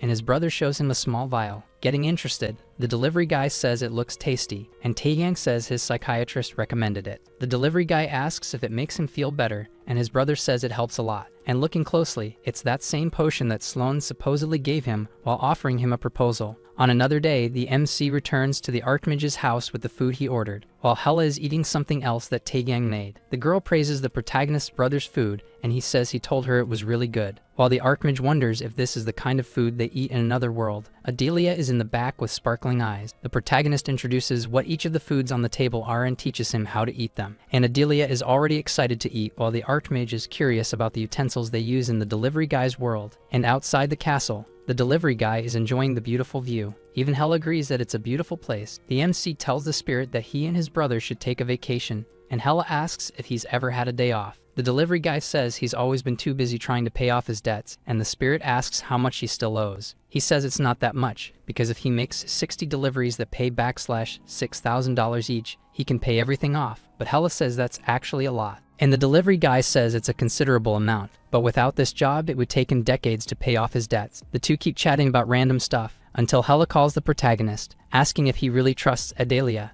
and the delivery guy asks what she thinks. The girl says she thinks he doesn't need Adelia for anything, and the delivery guy says that's true. But then Hella asks why he's letting her tag along with them. She's definitely up to something. Even so, the protagonist tells her not to worry because he has a plan, and the spirit asks what plan that is, and the MC says it's a secret, which makes the redhead irritated, and she starts kicking him, calling him an idiot. Back with the Archmage, he says that the MC and Hella seem to get along, and Adelia asks if he can see her. The old man says he can see her well enough to know that the MC is getting beaten up, and the blonde says it must be because he's an Archmage, and while in the background the poor guy is taking a beating. The Archmage asks the blonde if she has any friends, and she says that even though she's Benzali's daughter, she might make some in the future. But suddenly the Archmage says that's exactly why her father asked her to follow the delivery guy, to try to befriend him. And he says he doesn't care what she and Benzali are planning, as long as they don't interfere with his important work. When Adelia says she'll do her best not to get in the way, the Archmage says she's a smart girl. But suddenly, the blonde says what she wants won't be easy, because the MC is very smart and powerful for a mere delivery guy, and she says he'd be a tough opponent even for him. With that, the Archmage says it sounds like she really found someone who's her equal, either as a rival or an enemy. But changing the subject, the old man asks what her purpose is in visiting him, and she says she wants to know about the Ring of Courage, saying it's the one the Archmage engraved with Benzali's name and gave to him as a gift, and the old man says he remembers. She says she recently got a close look at the ring and noticed something strange about it. When she looked carefully, it seemed the name had been engraved over something else that was written before. The Archmage says that's true, but when the ring came into his hands, someone had already erased the previous mark, and he hadn't thought much about it at the time, but now that she brought it up, it really piqued his interest. So the Archmage goes over to the MC and asks if he has the Ring of Courage, and he says yes. The old man asks to see it, and Adelia says they just want to check something on it. Hella asks if he's sure it's okay to hand it over that easily, but the delivery guy says it's just a piece of junk. And after inspecting it closely, the Archmage says that to be exact, that's not the Ring of Courage, making everyone confused. He says that is the Ring of Hephaestus. The MC is very confused, and Hella says that's a name she didn't expect to hear. Then suddenly something happens with the delivery box, and a portal opens on its own, surprising everyone. The sword ends up coming out from inside the delivery box, and the ring, the box, and the sword all begin floating in sync, making the old man nearly have a heart attack upon seeing 3 Hephaestus artifacts, and the MC tells him to keep his eyes off them. The delivery guy asks what's going on, and Hella says the artifacts must be recognizing the MC as their master. The spirit says this could be dangerous, but Adelia scolds her, telling her not to scare the MC. And when the delivery guy grabs the box, a message appears saying he's gathered 3 of the artifacts and will receive a bonus. The MC is confused because the bonus is that the artifacts have bound themselves to him, and Hella asks him what's happening. He explains that he received some kind of bonus, and Adelia says it must have been unlocked because he gathered 3 artifacts. Then Hella tells the delivery guy to look at the ring again to check its name, and when he does, it's really different. All the data about the artifact's history appears, even a special ability called Light of Labor. Looking at this ability, the delivery guy thinks it's completely useless, and the name even sounds like a joke. When he checks the description of the ability, he realizes it's meant to keep the user from getting lazy, and the MC is outraged. Adelia and Hella even ask what kind of ability he got, but he avoids answering, saying it's nothing important. Changing the subject, the delivery guy asks the Archmage what it means for an artifact to be bound to him. The old man answers that it means the ring will stay by his side until death do them part, just like a marriage. The MC isn't happy about that, and the old man says that even if he tries to give it to someone else, he won't be able to get rid of the ring. He says that in the past, some mages tricked people using this ability. They sold the ring knowing it would come back to them. The poor guy falls to his knees, and everyone asks if he's okay. But the MC is like that because now he can't trade it for money. But as he recovers, he puts both the Archmage and Adelia on their knees, while he stays seated there, emanating threatening pressure. The old man asks the blonde how long they have to stay like that, and she tells him to stay quiet for now. Then the MC opens his mouth, startling them. He asks who's going to take responsibility for the $6,000 he just lost because of what happened. The two try to shift the blame onto each other, and because of that, they start arguing in front of the delivery guy. With that, the delivery guy pulls his sword from the delivery box and tells him to shut up. But he blames himself, saying he shouldn't have let either of them touch the ring in the first place. Then the Archmage says he needs to get up because his legs are hurting, and the protagonist tells himself that he can go ahead and complete the experiment, because it's better this way since he can't keep avoiding it. So he presses the floating window option to merge the jade gem with his delivery box. With that, it starts glowing brightly, scaring the red-haired girl nearby, and the effect the box gains is a kind of incognito mode, like the one you use on Google at night. Everyone around wonders if it worked, but they're sure something happened. The MC then explains that he gained the incognito navigation ability, and both the Archmage and Adelia are surprised. The old man starts jumping with joy because it worked, and the blonde congratulates him for becoming one of those who got closer to the truth. He keeps saying that he knew he was right all along and just needed the right artifact for the experiment. The MC, seeing this, says the old man really does look happy, and Hella mocks the Archmage for looking like a child. But then the red-haired girl says they'd better check what this new ability does. It makes the delivery guy's presence vanish for 3 minutes and can only be used once per day. And the MC wonders if there's another effect that could improve as he does more deliveries, and a new one called Deflection appears. When he taps to see what it is, the effect deflects any attack he receives and improves the more deliveries he makes. With that, the delivery guy gets happy because that ability actually sounds useful, and Hella says she can't see it, but it seems like he liked it. The MC says a normal guy like him needs abilities like these to survive, and Hella questions when exactly he started being normal. The Archmage shows up,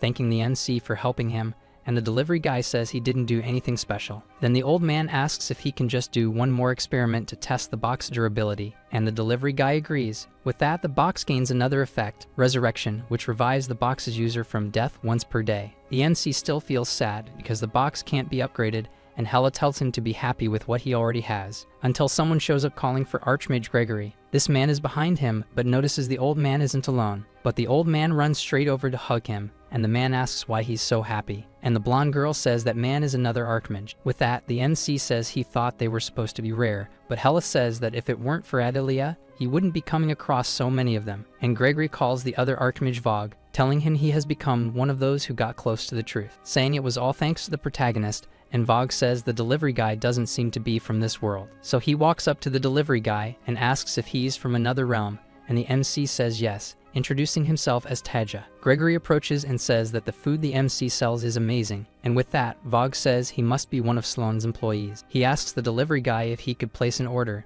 and the MC, all happy, says it would be a pleasure. He starts presenting his whole menu, totally excited, while Hella and Adelia mock him behind his back. Vogue tells the delivery guy he wants something the MC personally recommends, and he already hands him the payment, even apologizing because they have to say goodbye. They need to take care of some matters with Gregory. So saying goodbye, everyone parts ways. As they walk off, Hella asks to see the gem the MC received. She inspects the stone and says it must be worth a fortune, but the delivery guy says it's worth only 6,000 to him, and the actual value doesn't matter. But in the meantime, the MC hands some paper to Adelia, and she wonders what it is. Hella asks the delivery guy if she can have the gem. He says yes, as long as she pays 6,000 for it. Then she doesn't want it anymore. The delivery guy asks the spirit if she's hungry, and she says now that he mentioned it, maybe she is. Adelia says she knows some food stalls nearby and asks if she should order something for them. The MC says yes. Hella questions if they really want street food, but the blonde says it's totally safe, and the MC agrees to go. Still, the spirit complains about having to walk, so the MC asks if he can leave the food with Adelia, and she says it's fine. So they wait for her, and the blonde says she'll be right back. When she's alone, she heads into an alley where there's a hooded man. She walks right past him, but obviously, the guy is one of her servants, and she says she has a favor to ask. The blonde hands him the paper the MC gave her, and tells him to take a look at it later. When he asks when, she says to check it in 10 minutes, and the guy obeys. But as soon as Adelia walks away, the man opens the paper without waiting at all, and inside it says, a purple liquid with psychological effects. Sometime later, the MC returns to the restaurant saying to his brother that he's back. Taeyang is happy to see him again. The delivery guy says he'll wash the dishes and his brother can handle the rest, but Taeyang says it's okay and he doesn't need help. While the boy washes the dishes, the MC calls him and asks about that potion, leaving Taeyang confused. The delivery guy reminds him of that small jar with purple liquid he had, and his brother asks what he wants to know about it. Trying to cover up his plan, the MC says he wanted to try taking one too, since it seemed pretty effective. Taeyang says that's only good for psychological conditions, not physical ones, so it wouldn't help the MC. But he says he still has a bit left from an open jar and asks if the MC wants to test it, and the delivery guy says yes. So he grabs the jar and even gives it a little rinse, and hands it to the delivery guy to try. The MC stores the potion to take it later, and Taeyang asks if he's already eaten,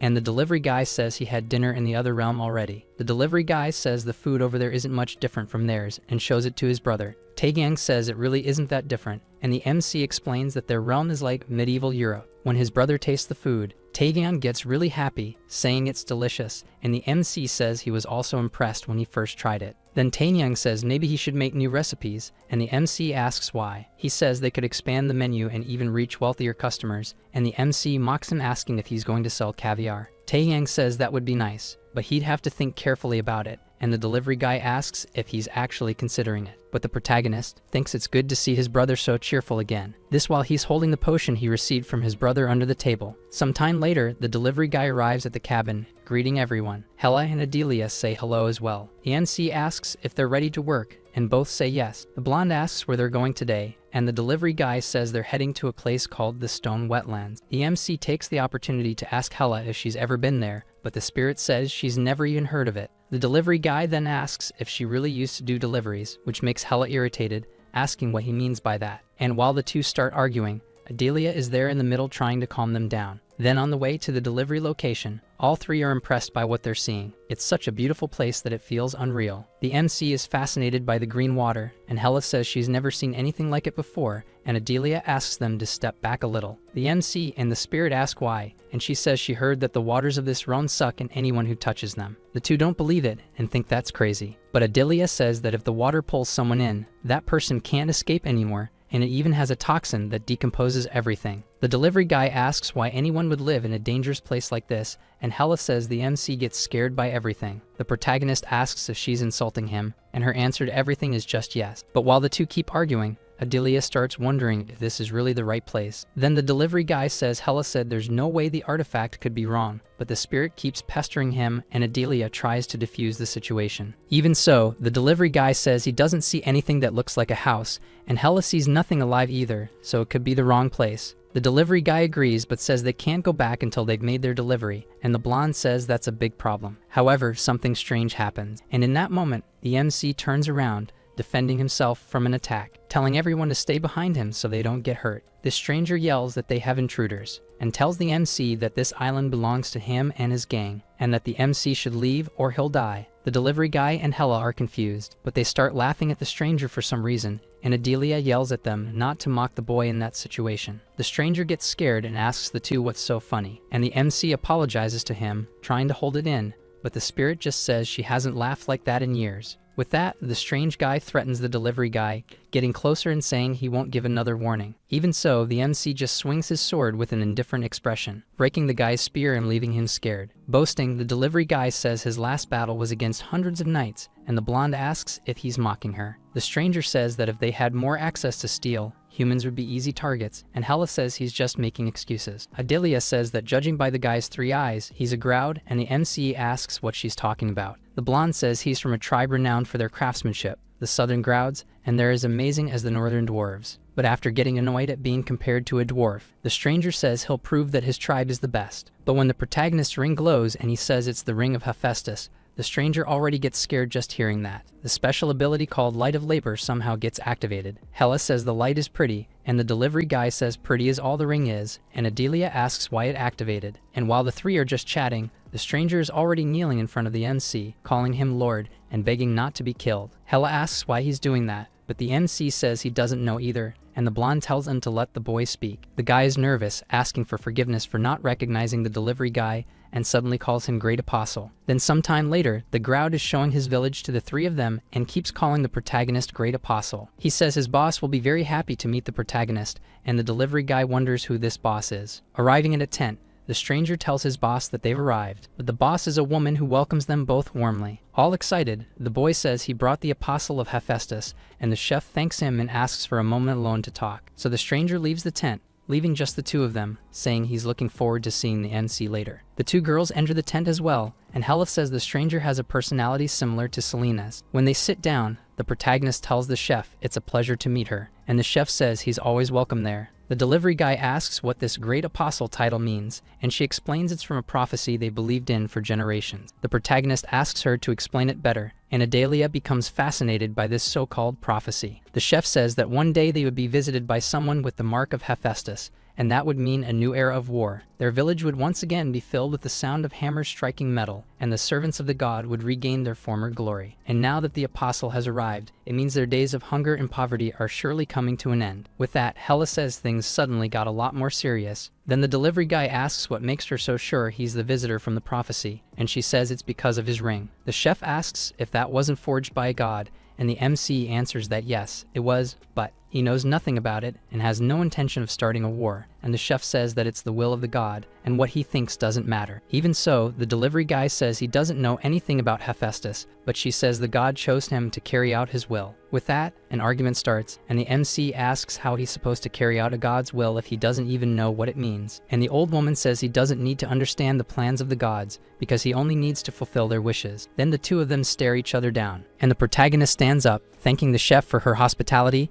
and she again says he's more than welcome. The delivery guy asks her if she knows how to find the Archmajvog, and she says he just has to head southwest. Then the three of them start leaving the tent and say goodbye to the village chef, and she says they'll see each other next time. Outside, Hella says she didn't like the way the chef spoke to him, and the delivery guy says she must be a devout follower of Hephaestus. But further ahead, there are some children staring at the three of them. They're happy, saying they've never seen the great apostle before, and the MC and Hella don't like it very much, but Adelia says they're super cute. The delivery guy and the spirit try to shoo the three kids away, but Lyra is asking one of them what his name is, and the boy says it's Gray. But then Gray's stomach suddenly growls, making the mood awkward. Even so, the heartless MC and the spirit try to pretend they didn't hear anything, though the blonde is still worried about them. After Gray says they haven't eaten anything since yesterday, the blonde calls for the protagonist, and he still pretends not to hear. But Adelia doesn't give up and keeps pressing the delivery guy. Then he gives in, thinking that at least the blonde did him a favor by finding that purple potion for him. So the MC hands some papers to the kids, and they ask what it is. He says it's a menu so they can choose what to eat. One of them even starts drooling and says they want everything on the paper, and that makes the MC a little irritated. But even so, he gives in and says it's fine, which makes the blonde and the kids happy. A floating window appears saying that a young boy ordered everything on the menu, and the MC already starts regretting it. The delivery guy tells the kids that he'll be back soon with the food, but when he looks to the side, there are several adults watching from behind a wall. But ignoring that, the delivery guy asks the blonde if she wants to go with him or stay there, and she says she'll try to gather more information. So the MC says goodbye, and she tells him they'll see each other later. The delivery guy returns to the cabin along with Hella, and the spirit wishes the protagonist good luck while he says he'll be back soon. At his restaurant, he climbs the stairs to the storage room while wondering how he's going to make all that food. But before that, he remembers a note that Adelia gave him. When he opens it, it says that there are no purple potions with psychological effects. She couldn't find any. But he gets irritated because it also says that the color might have been altered, hiding the potion's true identity, and in that case, she'll need more information about the effect. With that, the protagonist thinks he'll have to keep an eye on his brother, and says he hopes Sloane didn't do anything to hurt him. But even so, he can still keep watch over his brother, so the MC appears in front of Taehyung to ask for more food. Back in the strange realm, Adelia is handing out meals to all the Grouds in the village, and the delivery guy is there with Hella, just watching. The spirit asks the MC if something's wrong with him, but he tries to play it off. Even so, she says something seems to be bothering him, and the MC says he's fine. Until a woman appears in front of the delivery guy and thanks him, calling him Great Apostle. And rudely, the MC tells her that this wasn't for them and orders her to go eat, which makes Hella certain that he's not okay. Even so, the woman says she would like to offer him an artifact as thanks, but the delivery guy says he was already paid for this delivery. However, not giving up, the woman says she's sure the artifact will be useful to him, so he accepts. She opens a tent, saying it's in there. And when the two look, they're surprised, because the artifact is simply a beautiful motorcycle. The delivery guy asks her what that's doing there, and the spirit is nearly drooling. The woman asks if the motorcycle is to his liking, and the protagonist says yes. Then he thanks her, but the lady says it's nothing compared to what he did for everyone there. The delivery guy asks the spirit if he should test the bike, and she says it seems high quality, so he absolutely should. So, taking the motorcycle key, he fits it into the ignition and turns it. With that, either the motorcycle shoots out flames or it's just in the protagonist's imagination, but the sound is definitely beautiful.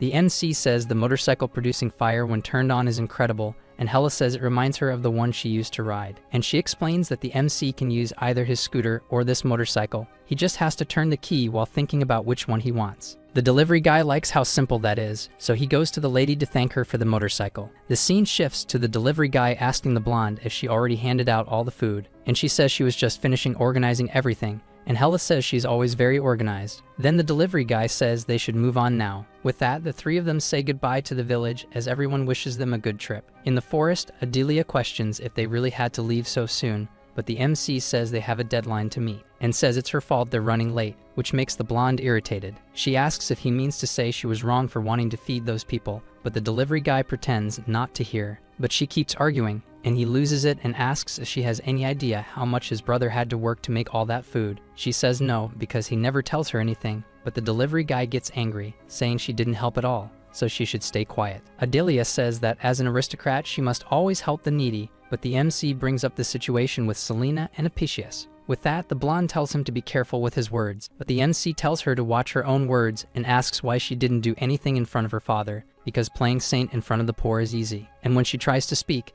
the MC tells her to shut up and also asks when she's going to stop acting like a good girl. He reminds her that she sent guards to kill him and asks if she thinks he's going to forget all of that so easily just because of her performance. The delivery guy starts bad-mouthing her, saying she did nothing but pretend to be a good person for those kids, and he throws several harsh and truthful words at her, making her just stand there listening without saying anything. He even says that she always neglected those poor people before, and now, if she really cared about them, she could easily feed them. Hella had to step in and say that's enough, trying to stop the MC. But even so, he says he just wants to ask Adelia one more thing. Then he gets closer and asks if she has ever done anything to help the people starving in her own domain, and turns his back, saying she should be careful about speaking on things she knows nothing about, and Hella asks if he's really going to leave her there, saying they can't do that, but the MC questions whether it wasn't her who told him to leave her. Hella says that's not what she meant, but the delivery guy says he's sure there are soldiers in the shadows protecting her. Even so, the spirit asks why he's being so harsh, since she thought he was starting to like her. Then the delivery guy asks Hella what she thinks is the worst thing you can do to someone, and says it's feeling pity for them. That makes the spirit confused, asking what's so bad about that. He responds that it gives people false hope. People get fooled by that pity until they realize they've been betrayed, finding out that truth can send people into despair, and it's not a good feeling at all. With that, Hella apologizes for not knowing that. The MC says that in reality, acts of charity are just nobles flaunting themselves over those beneath them,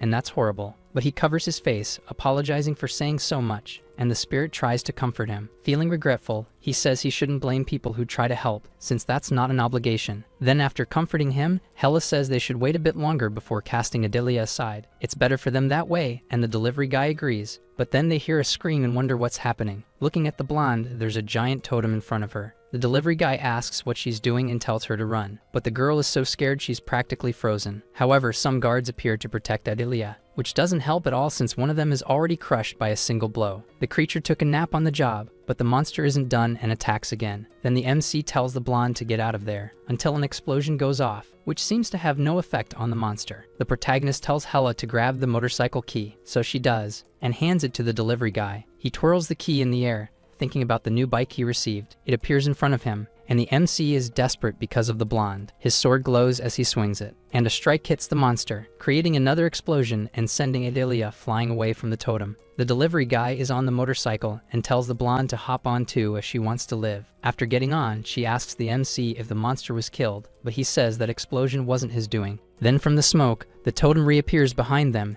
and all three panic. Hella, holding on to the MC's hair, tells him to turn on the headlights, but he asks her to wait a bit. With that, the MC revs up his big bike, saying that no one can keep up with him when it comes to driving in the dark. The sound of the bike echoes through the forest, and the protagonist is racing for his life and the lives of his friends. Also, with that giant monster chasing after him, who wouldn't run. The delivery guy asks what kind of monster that is, and Adelia says it looks like one called a fictitious mask. They're created when a minotaur survives the toxic swamps of this island, and the MC asks if she didn't say no one survives that place. The blonde says it's rare, but it can happen, because a minotaur is a powerful creature, and if it survives the swamp, it becomes even stronger. Hella asks how something like that can be defeated, but Adelia says there's no specific way. They just have to attack with everything they've got. Even so, the MC says he can't see himself defeating that thing after seeing what it's capable of with its strength. Hella asks if Adelia has any magic scrolls left, but she replies that she only has defensive ones. Out of nowhere, a tree appears, which the monster itself hurled at them. It nearly hits them, but they manage to escape. Hella says she remembers the delivery guy claiming he could escape Gummy through the shadows,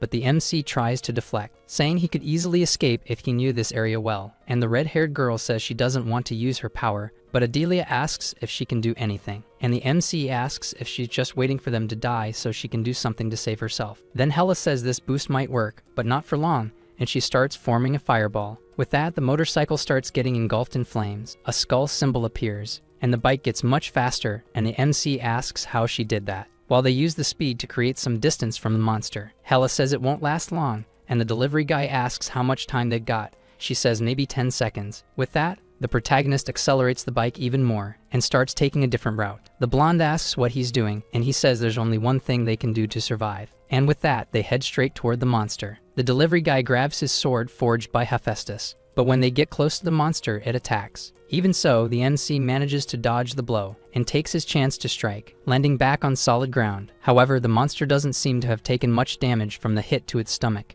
Adelia gets scared that the monster is still alive, so the delivery guy says all they can do now is run. But the protagonist's slash was actually very effective, and it sliced the monster in half. With that, they feel relieved to have survived. Hella says she thought that would be the end, and the MC asks why she looks smaller than usual. The red-haired girl says she has no idea but needs to sleep a bit, and the delivery guy thanks her for saving them. Adelia is all shaken next to the bike, but the MC reaches out his hand to her, asking what she's doing just sitting there, and saying she shouldn't be sitting on the ground. Adelia stands up, apologizing because she can barely move her legs and needs to rest a bit, and when she climbs back on the bike, they ride off again. Meanwhile, the blonde is looking at the delivery guy's back, thinking that reading about something is really not the same as seeing it with your own eyes, and she understands now why the MC got so angry when she started talking about her duties as an aristocrat. So she calls out to the MC, who asks what she needs. She tries to say something but can't, and the delivery guy is confused, but then he speaks first, apologizing to her, and Adelia is confused. He says he was too harsh on her before, but he knows her heart is in the right place, and that she really does care. And taking that chance, the blonde says she's also sorry,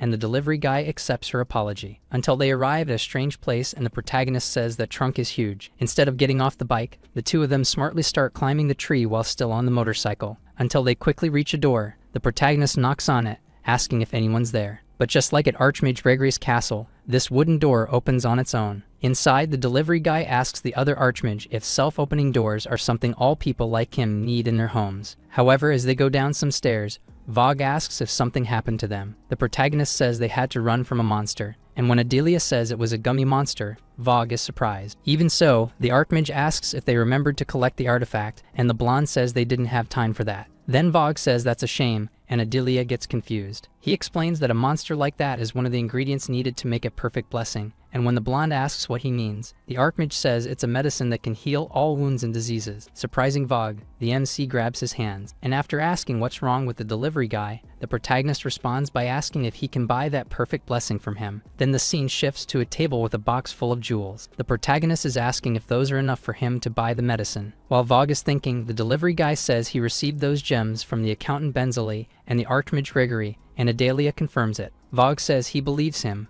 but even so, he's not interested in selling the potion. The delivery guy gets sad and asks if that's not enough. But Vogue says that's not it, he just isn't interested in collecting treasures like a dragon. The MC says he understands, but Adelia, trying to help, asks Vogue if he might accept something else then. And the Archmage stands there thinking about what he could possibly get from an interrealm delivery guy. Then, coming to a conclusion, he asks the MC if he could try his food first, and the delivery guy says yes. When he sits at the table and picks up the chopsticks, he puts the food in his mouth to taste the flavor. The Archmage chews for a while, but he seems to find something odd. The MC and Adelia get nervous and ask what's wrong, thinking he didn't like it much. Vogue gets up and walks to the corner of his room, and Adelia wonders what might be going on, but even the MC doesn't know. But when the Archmage shows up with a letter, the delivery guy says he must have a task for them. Then Vogue hands the letter to the protagonist. The delivery guy asks what this is, but the Archmage says it's a letter, obviously. He asks if the delivery guy can take it to someone named Sir Michael, a knight who lives at Silver Lake. But Vogue also asks the MC to deliver food to his house,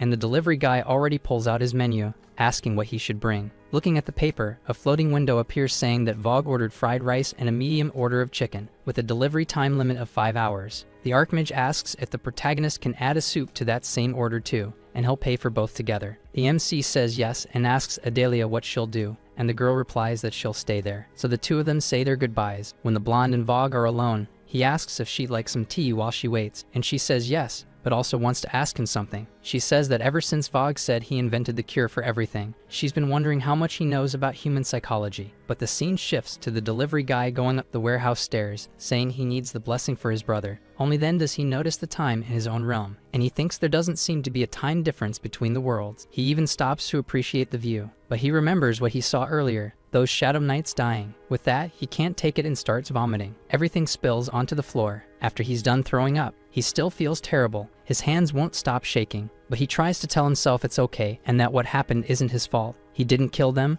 and there was nothing he could have done. But looking to the side, the MC sees his brother lying down and thinks that Taeyang falls asleep really fast. So he heads to the sink to rinse his mouth and zones out there until he's startled by the realization that his brother is standing up. The delivery guy asks Taeyang to please try not to scare him. His brother says now the MC understands how he feels when the delivery guy jumps through a portal out of nowhere, and the delivery guy tries to say it's different, but Taeyang says it's basically the same thing. So the MC gives up and apologizes for the scares, while his brother says this order is small so he won't take long. With that, the delivery guy asks if it's just his impression or if he's cooking faster, and his brother says it's thanks to him, since many customers have come to dine ever since he started delivering to other realms. Taeyang takes the opportunity to say that everyone's been asking when the MC will return to doing deliveries, especially because he had to tell them the protagonist was taking vacation. But after that, the scene changes to Taeyang saying he's going to bed and the MC saying goodbye to him. Once his brother leaves, the delivery guy thinks now it's time to go treasure hunting. While he's looking for something, the protagonist is thinking he can't believe his brother is going to a psychiatrist, since his phobia wouldn't even let him visit their parents' grave.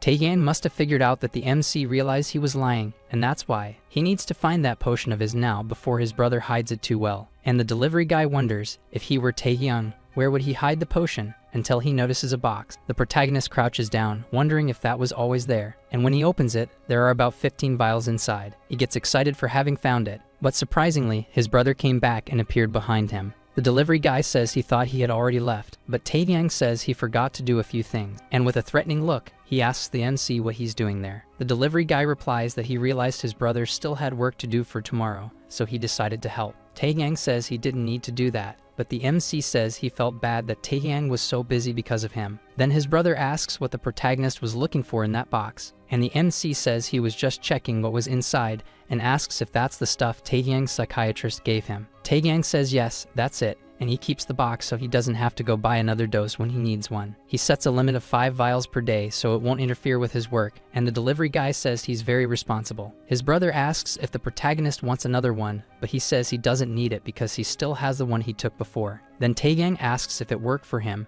and the MC says he's not sure. Maybe he shouldn't have drunk the potion with water. He saw someone else doing that and figured it would be fine. The delivery guy leaves some onions on the table to help his brother, and he thanks him. The MC asks if he wants help preparing the food, but Taeyang says he's already helped enough. So with that, the delivery guy says he's heading out, and his brother says goodbye. Going down the storage room stairs, he looks up to check if his brother is watching him. Then he gets all nervous, thinking he almost got caught. But at least, he got one of the potions, and says he doesn't think his brother will notice. And with the vial, Adelia can get much more information. But up in the restaurant, Taeyang is at the sink when he notices someone has arrived. And this guy here isn't the old man the protagonist thinks he is. Apparently, even Taeyang doesn't know him because he asks the elf who he is. The man says that someone named Dwarfy asked him to pay Taeyang a visit, to say that he might have some problems in the future, and he asks Taeyang if he knows anything about that. Taeyang responds saying he thinks his brother took one of his potions because he noticed the change in him. Then the elf asks what Taeyang would like him to do. The MC's brother says he would like to buy some more time, just until he can survive without anyone's help. But when he tries to say please, the elf has already vanished. With that, Taeyang gets sad and apologizes to the protagonist, and also to his mom and dad. However, behind him, a vial appears that seems different from his usual potion. But changing scenes, the protagonist shows up at the cabin and Adelia greets him. The MC asks where Vogue is, and she says he went to get a book from his office. And the delivery guy says that's perfect, and the blonde asks what he means. He takes out the potion and gives it to Adelia, asking her to investigate it. She asks what it is, and the delivery guy explains it's related to the same potion she said she needed more information about. Then he asks how long she'll need to find anything, and she says maybe a full day at most. The The delivery guy asks how she's going to travel, and she says she still has a few scrolls left. And he also asks when she's leaving, and she says it'll be after she gets some information from Archmage Vogue. The delivery guy says the only reason he's not going with her is because he wants to bring back the perfect blessing to his home after making his delivery. Vogue appears from his office saying the protagonist was pretty quick, and he's holding a book and a box in his hands. The blonde asks what book that is, and he says it might have the answer to her question, and hands the box to the protagonist. When the delivery guy opens it, there are several gold coins inside. Vogue tells him to try pressing the button inside the box, and when he does that, another part of the box opens, revealing a giant diamond inside. The delivery guy asks what that is, and Vogue says he heard that some gifts the MC received were separated from the payment, so he did the same. The protagonist looks at Adelia, and she quickly says she read that in his contract and told Vogue. Then the delivery guy thanks her while placing his payment and gift into his delivery box, and he also thanks the Archmage, while Adelia says her goodbyes and Vogue says it was good having their company. The delivery guy asks the blonde if she's leaving now, and she says yes because she got what she came for. With a serious expression, the MC says he's counting on her because right now she's the only one he can trust to do this. That surprises the girl, and she even starts crying. The delivery guy asks why she's crying, and she says she doesn't know either. But feeling happy, Adelia says she won't disappoint him and will get what he needs. With that, the delivery guy thanks her while she tells him to be careful now that he's going to be alone. Sometime later, the MC is already on his motorcycle, speeding like a maniac through the forest. But while he's riding calmly, flying up in the sky, a strange guy appears, watching the MC and saying, "So that's the one his father was talking about." Back to the delivery guy, Hella wakes up inside his pocket. She asks where the protagonist is going, and he says he's headed to Silver Lake, because he has to carry out a mission Vogue gave him. Hella then asks where Adelia is, and he says the blonde went to do something for him. The spirit says that the leader of a secret organization shouldn't leave her post like that for too long, and the MC just ignores her. While he's driving, something strange happens. The redhead notices it, and the delivery guy asks what's going on. She says she just felt something weird. The delivery guy says it looks like she hasn't fully woken up yet,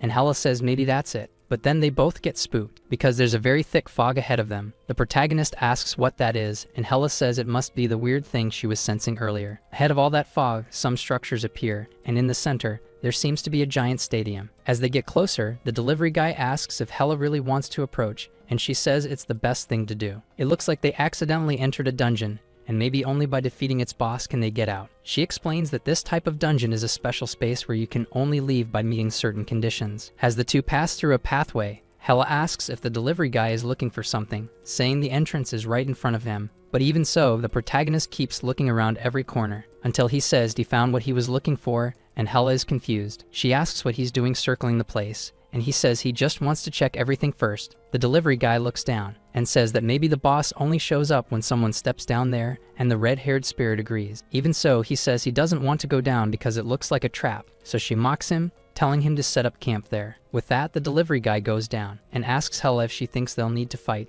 and she says she's not sure either, until a roar echoes, scaring both of them, and that same monster from before appears, already charging toward them. The MC thinks this is not good, and Hella gets mad because Adelia said it was rare, yet they've seen two in one day. The monster jumps really high, and comes down attacking straight at the delivery guy, who already dashed out of there. The guy is now riding his motorcycle through the sky, managing to dodge the first blow. Then he asks if they can use that faster fire-powered mode again, and Hella says that's not possible at the moment. The monster sees them stopped and charges again, and the protagonist speeds up his bike to avoid getting hit. With that, this walking mass gets even more pissed after smashing into a wall. The delivery guy asks if there's any way they can tire the monster out, and Hella says that would take the whole day. Even so, the delivery guy revs up his bike again, looking straight into the monster's single eye, and starts riding toward it, while saying he's already taken one of these down before. The delivery guy slices the monster in half with his sword in hand, and waits for it to dissolve like the last one. When the monster dies, he already starts bragging that since he did it once, of course he could do it again. Hella asks why he asked for help then, and he says it's better to be safe than sorry. But climbing on the monster, he asks her where his reward is, and Hella says that usually a prize box appears, until someone shows up saying that wasn't the boss, and when they look to the side, the stranger already kicks the protagonist's motorcycle, and even steps on it with his dirty feet. The delivery guy gets mad, asking if the stranger knows how much that bike cost, but the spirit says he got it for free. The little guy doesn't even answer the protagonist and says it's a pleasure to meet him. And when the stranger tries to say his name, he can't, because the MC already attacks him. He says all villains deserve their moment to introduce themselves. But the delivery guy attacks him again, saying he only did it because of his bike, and Hella recognizes the stranger, calling him Zayn. The boy says hi to Hella, calling her a witch, which makes the girl angry. The delivery guy asks if she knows the stranger, and she says he's the son of an idiot. But out of nowhere, the stranger appears right in front of the protagonist, saying it's rude to insult other people's families. He attacks the two of them, sending them flying far away. But the stranger gets confused because the MC is unharmed, asking who the stranger is. Then the boy introduces himself as Zayn and says he works as a delivery man for his father. The delivery guy asks what he means by that, and Zayn asks if the protagonist thought there weren't other deliverymen like him, and since he's a bit busy, he'll get straight to the point. Out of nowhere,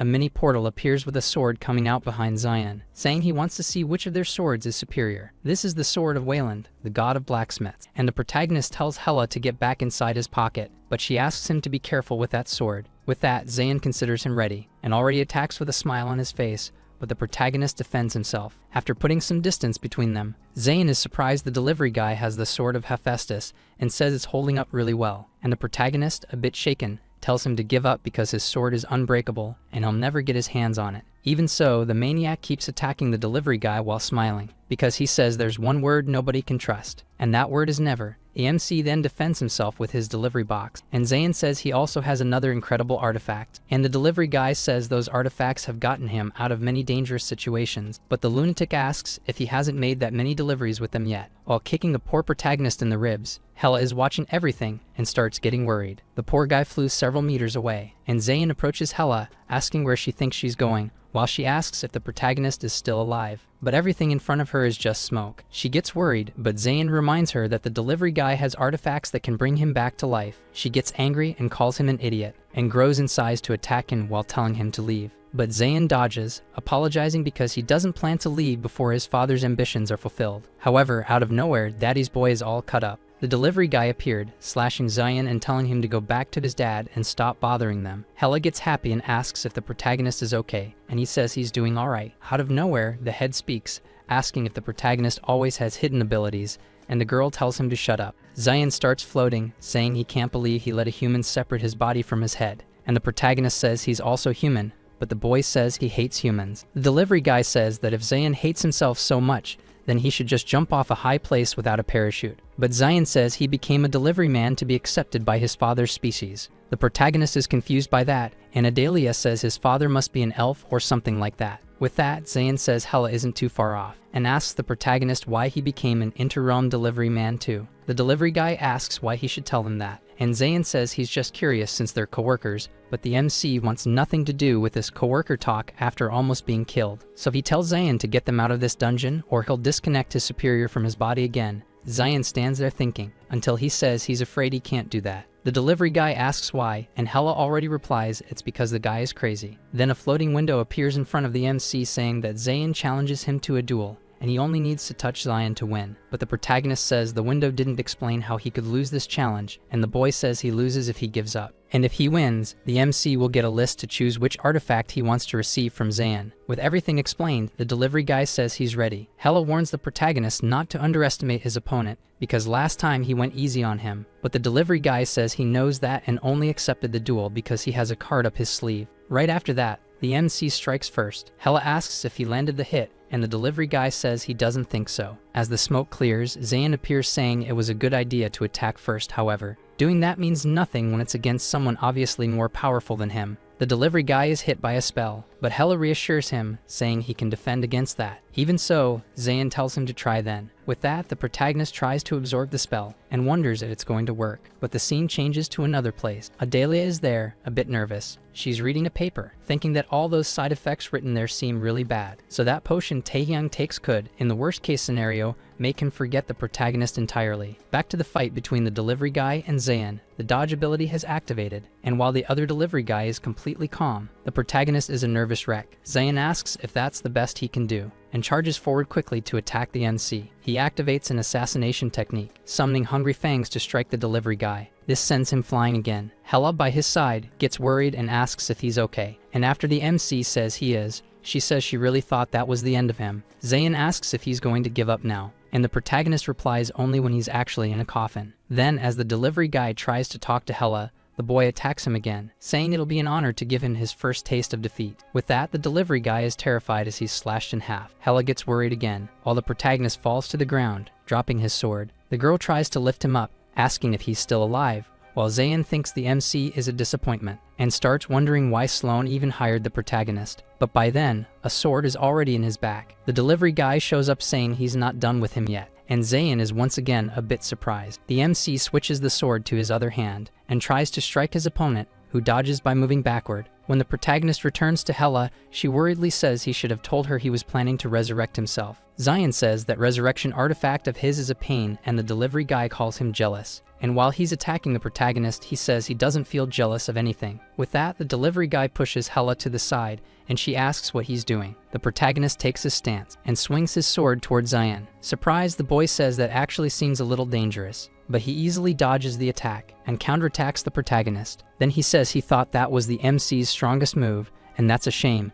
And the delivery guy replies that yes, it really is a shame, but it's for him. And he apologizes for Zayn's fancy coat. When the boy looks, there's a cut caused by the delivery guy. He's surprised, wondering how he did that without having the power for it, and the MC says it wasn't his own power. He shows his delivery box, saying it was Zion's own power. The protagonist remembers when he was lying on the ground and looked at his box. He thanks it for having saved his life so many times, saying he wouldn't even have a 1% chance without the delivery box. With that, the box gives him a bonus, granting a duplication effect, and the delivery guy gets happy. But after reading that it can return attacks that were fatal to him, he wonders if it only works after he dies. Still, it could be really useful for him right now. And he tells Zion that if his own powers aren't enough, he can borrow the boy's, and even demands his prize for having won. With that, crazy Zion starts laughing, saying the MC is funnier than he expected. The protagonist gets irritated, asking if he's sure he wants to laugh in the state he's in now, and Hela says he did a good job. But Zayn looks up and sees the sunrise starting, so he thinks it's all good. He summons a glowing book,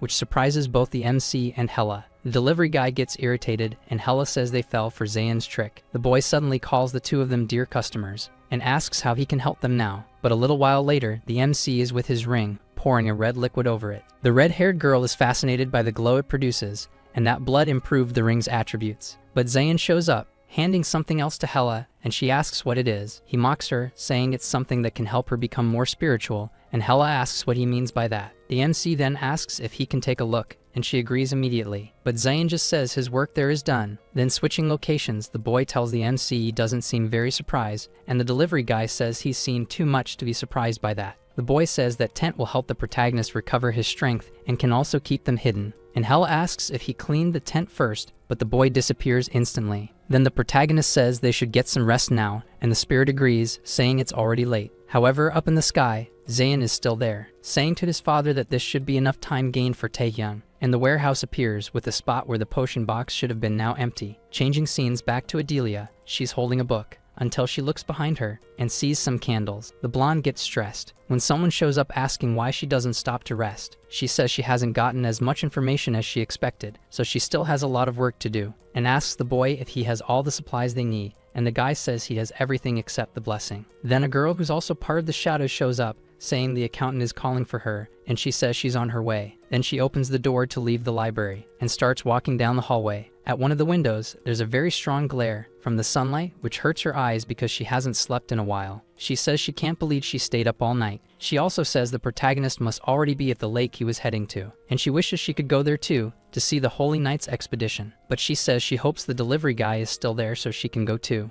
until she reaches the room where Benzali is and opens the door. Kneeling, Adelia says she heard her father had called her. The accountant says he got tired of waiting for his daughter to decide on her own to visit him, and she apologizes, saying she had something to do. He asks if it was that urgent, and the blonde says she was investigating a potion that could cause horrible effects on the human mind. With that, the accountant gets a serious look and asks more about it and why she's investigating it. Adelia says that she met someone who developed an addiction to this potion while traveling with the protagonist, and besides feeling obligated to investigate it, she's worried about how to reverse the effects of the potion because she doesn't have much information. The accountant becomes thoughtful when he hears these things, until he says he understands her reasons and asks her to keep looking into this research. Then the blonde thanks him, and her father tells her she can leave now. Back in the hallway, she seems a bit tired, while thinking that if she ever comes across someone she can't lie to, then she just won't tell the whole truth, and even says her father taught her very well. But it seems that still wasn't enough, because Benzali noticed she was hiding the full truth and compliments his daughter. At that moment, there's a boy in the room saying he's going to report everything he knows to his lord. He says that Adelia is investigating 7 potions, and all of them have psychological effects. Plus, she's trying to create antidotes for them all. The accountant asks if the boy has any idea why she wants those antidotes. The boy says he doesn't know, but the protagonist is the only human she stays in contact with, and despite that, he's currently missing. And the accountant starts thinking about the fact that the delivery guy is the only one she's maintaining contact with, almost concerned about it. But he stops overthinking. Then he gets up and starts going down the stairs of his altar, and tells his servant to send someone to a place called the Frozen Westlands. When he reaches the door of his hall, the accountant says Sloane's name and calls him a friend, saying he's looking forward to seeing him soon. Then the scene shifts to the delivery guy on his motorcycle with Hella inside his helmet. The girl is dying of sleep, and the protagonist asks how she can still manage to be sleepy. The spirit tells him to shut up, saying she's like that because she had to help him try to escape a swamp monster. With that, they start arguing because she was practically just sitting the whole time during the fight with Zayn. But getting even more tired, she lies down and asks how long the trip is going to take, and the MC says he doesn't know. Then Hella says she's bored, and asks if there's anything fun to do while she's stuck there, and the protagonist mentions again that he's the only one working at the moment. But Hella says there's nothing she can help him with, and that she can assist at most for 5 minutes out of the 24 hours in a day. This artifact of Hella's is called the Ludra Pendant, a charm that contains Ludra's will and allows her to assist the living. Hella says the MC has no idea how boring it is to be trapped as a spirit,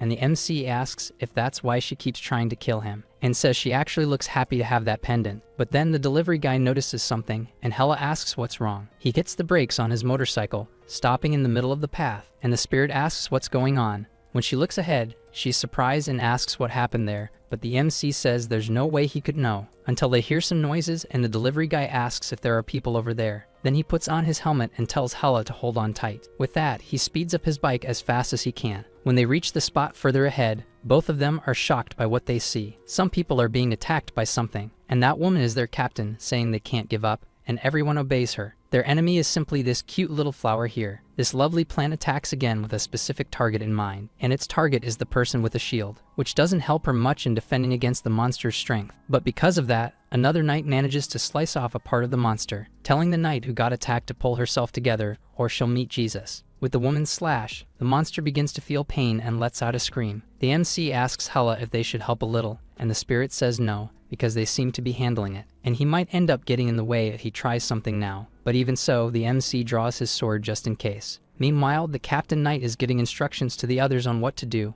and they all follow her lead, and she attacks the monster while ordering everyone to strike. With that, Hella thinks the girl seems really strong, and the MC thinks they make a great team. Then the night chef starts slicing various parts of the giant flower until she says they should finish this now. And with a fatal blow to the monster's core, she wraps up her work together with her companions. Everyone starts praising her, saying she made and executed a great plan, and she replies that they did it together, until the protagonist shows up asking if the girl is the so-called Michael that Vogue mentioned, and she says that's her. And after asking who the protagonist is, the delivery guy says he's a delivery man, and that Vogue sent him to deliver food to her, or him. But she or he says they don't remember being that interested in food. Even so, she sits down at a table, curious about the dishes. The woman even lifts one up, saying it looks amazing, and Hella says the knight is yet another weirdo. And the protagonist explains everything about the food, saying the rice and chicken are the main dishes, and the woman thanks him. She puts a spoonful in her mouth, and right away, she's surprised and praises the food, saying it tastes really good. The delivery guy tells her, and repeats, that she should eat more,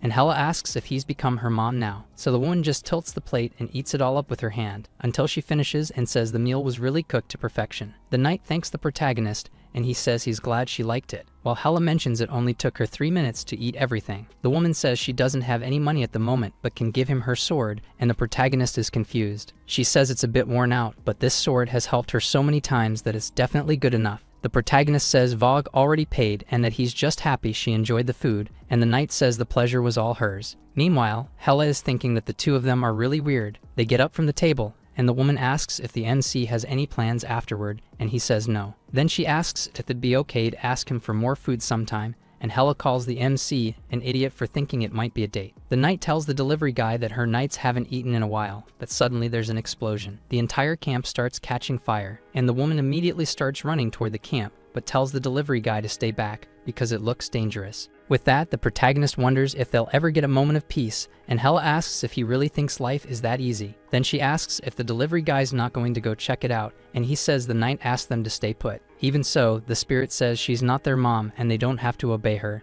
and the MC says that sounds like something a kid would say. But again, she asks if he's really sure he doesn't want to go, and the delivery guy thinks it over, until they hear someone scream really loudly. So he immediately starts running toward all the chaos, saying there's not even 1 minute of peace in this strange place, and Hella says that's better than being too peaceful. And when the delivery guy arrives at the knight's camp, he wonders what the hell is going on. There are some monsters and beasts from another race attacking with the intent to kill all humans. One of the knights says she'll never surrender, and the monster tells her to just die quietly. The protagonist sees all of this and asks if this is a war, and Hella tells him to go help everyone. He watches the knights fighting while the monsters have blood in their eyes. One of the soldiers takes down a monster, telling it to stay down, when another monster appears behind him and ends up crushing the soldier, saying it's for his fallen friends. The delivery guy is paralyzed, seeing all that blood, and Hella tries to snap him out of it, but she can't help much, and he collapses on the ground saying he's never seen anything like this. But Hella asks if he didn't already disconnect Zayn's head before, and besides, his country makes war movies, and the protagonist starts throwing up,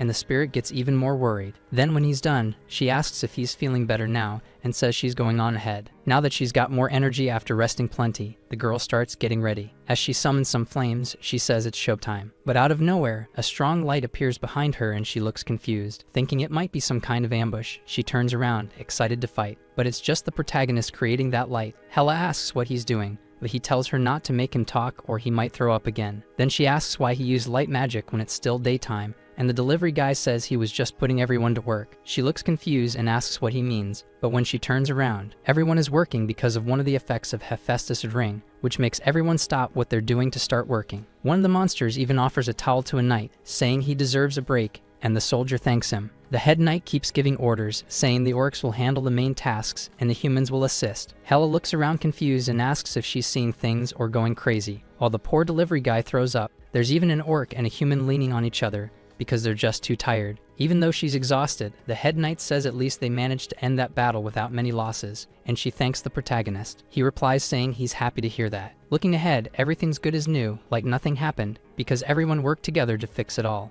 The delivery guy thinks he can't believe they rebuilt the whole village, and even Hella is stunned by it. But the protagonist notices something behind him. There's a giant orc standing behind him. The delivery guy asks if he's looking for a fight as he grabs his case, and Hella even hypes up the two of them for a brawl. But suddenly, the orc thanks him for putting an end to that fight and calls him apostle. This orc chief is named Mahin. The protagonist gets upset at being called an apostle again, and the spirit asks if he's not Hephaestus' son or something. Then he asks what makes them think that he is, but the girl realizes he's mad and says she was just joking. But the orc chief says it's because of that ring on his finger, and the boy remembers the three-eyed tribe said the same thing before. The chief also says he felt the warmth of Hephaestus' love when the boy's ring glowed earlier, and the delivery guy just tells him he can leave now that everything's been cleaned up. The orc chief takes the chance to ask when the protagonist would like to visit the orc city, and the boy immediately replies that that moment will never come, and the orc almost starts crying as he asks why. The delivery guy gives 3 reasons. He's not Hephaestus' apostle, he wouldn't feel comfortable on an island full of orcs, and he's too busy to go on visits. With that, Hella realizes he already had that whole speech ready for moments like this, so the chief gives up and accepts it. He apologizes for wasting the boy's time,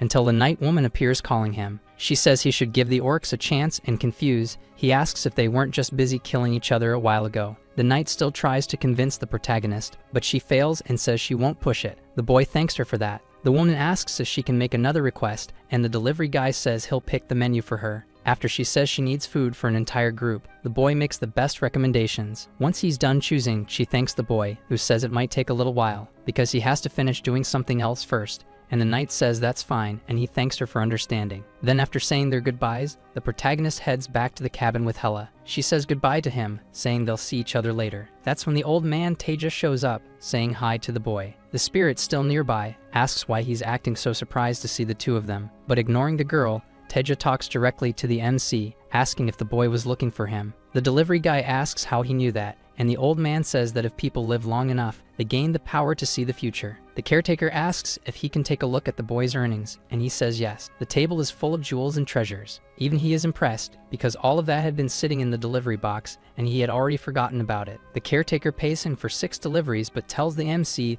that one of the treasures got bound to him, and normally that would be deducted from his salary. But he'll let it slide this time since all the clients were satisfied, and hands the boy a total of $30,000. He's both shocked and impressed by that much money, and the caretaker tells him he did a good job. Then he reminds the protagonist that he had a question to ask. So the boy says that what's in the caretaker's hand is the perfect blessing that heals everything, and Hella says it's beautiful. The protagonist asks the caretaker to let him use it, but the old man says it's far more powerful than the boy can handle. For example, if he used it to heal his brother, people around them wouldn't react well to seeing someone cured of an incurable disease and would start looking at him with suspicion. Even so, the protagonist says he doesn't care what people think of them, because if the blessing works, Taehyung will be able to go back to culinary school and maybe even make new friends. He's not sure everyone would be friendly to his brother, but even so, it's way better than living every day suffering from illness and basically being alone. The caretaker says he's not sure if the gem will work, since it was made to cure diseases of this kingdom only, but the MC says that's okay, because even if they live in different kingdoms, humans are still humans. With that, the old man says he can use it, and the MC thanks him very happily. Then he opens the portal back to his kingdom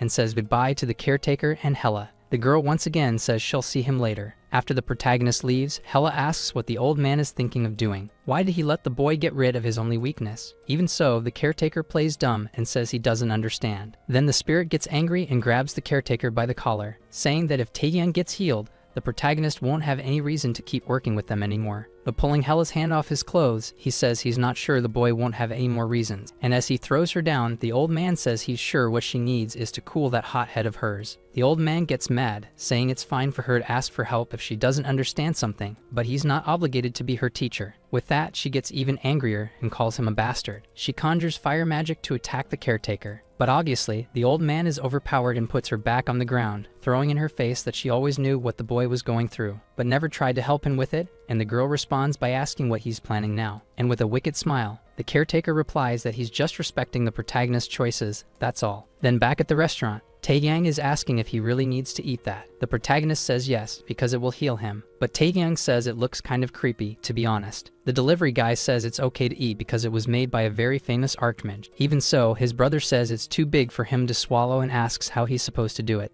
And thinking about it, the boy says that makes sense and wonders if they should crush it. Taehyung realizes that maybe he doesn't literally need to eat it since it's a kind of item, until the blessing gem starts to shine, scaring them both. Taehyung suddenly starts to be surrounded by a glow caused by the blessing, and the delivery guy asks if he's feeling better or something now, but his brother says he's not sure how he feels yet. When he goes to answer that he's feeling fine, he remembers a past memory, his parents in the car at the time of the accident. With that, he starts feeling awful, turning pale and terrified, and the MC asks what's happening to him. In his memories, his parents are already lifeless, and Taehyung is apologizing for asking them to go on that trip, saying it's all his fault. And the protagonist is still there beside him, shocked, watching his brother in that state. Taehyung keeps apologizing over and over while the MC tries to call out to him, until the scene changes to the two of them at the hospital. A doctor arrives and the protagonist stands up. He asks if his brother's condition is very bad, and the doctor says it's actually the complete opposite. His condition is great, in fact. The boy asks what that means. The doctor says that according to the test results, Taehyung is completely cured. And not only that, but his body has recovered from all the damage caused during the time he had the illness. The boy asks if his brother now has a clean bill of health, and the doctor says yes, but he's still concerned about an unusual level of activity in one part of Taehyung's brain. The delivery guy asks what exactly the problem is with that. The doctor explains that there are certain memories the brain allows us to forget so we can move on in life, but with such high activity in that part, it would be impossible to forget anything that might need to be forgotten. He may even remember memories he had already forgotten before, and whether that's a good thing or not will depend on Taehyung's reaction. The protagonist gets very worried about this, as he looks at his brother lying in the hospital bed. But the scene changes, and a few hours later, Taehyung is already in the kitchen preparing the meals for the delivery guy to deliver, making them one by one, and after finishing, he asks if that's everything. The protagonist says yes and thanks his brother. He tells Taehyung that he doesn't need to push himself to fill the orders, he can just cancel them, but Taehyung says he likes challenges. As he says goodbye to his brother,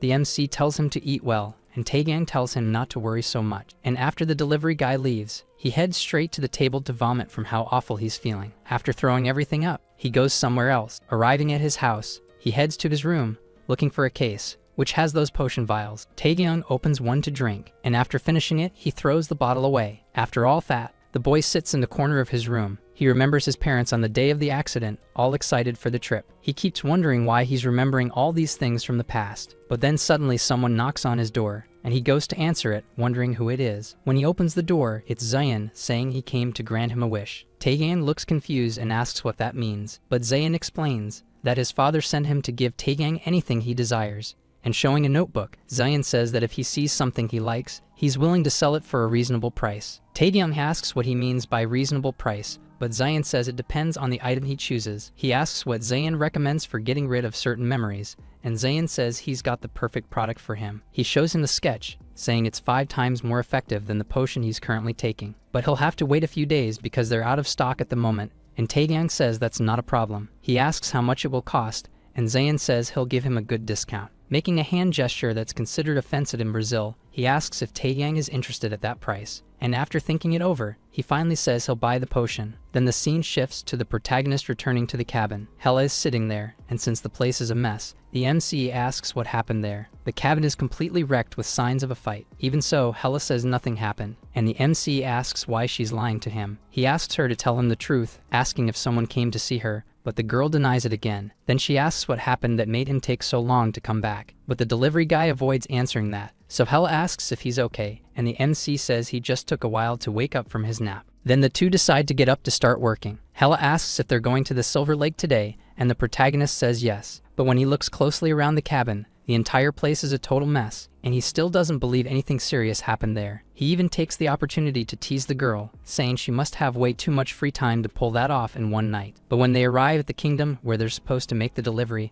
the two start shouting that they've arrived. With that, the spirit starts mocking the name of the protagonist's restaurant, which is Wok Brothers, and the MC gets mad at her. Only the place is completely empty, and they wonder where everyone went until they think they must be out hunting. Then the delivery guy says they should go up anyway, but Hela disagrees, saying they won't have any appetite while they're hunting. But the protagonist says he wants to help them out to make up for the delay, so Hela agrees with him. He summons his motorcycle, and they both hop on. The MC asks if she's ready, and when she says yes, he speeds off toward the Silver Lake. After climbing mountains and crossing forests, they seem to be getting close to the knights. When they arrive at the location, everyone's actually in the middle of battle. The MC grabs his delivery box to help them, and Hela tells him to be quick. Then the delivery guy asks the head knight if she can gather all the monsters in one place. And when she sees it's the MC, the knight immediately starts giving orders for everyone to assist him. The knights even pray to God for everything to go well. Then the protagonist gets closer, warning everyone along with Hela to move away and clear the area. When everyone obeys, he starts getting ready to strike, launching a clean slash against the giant flower,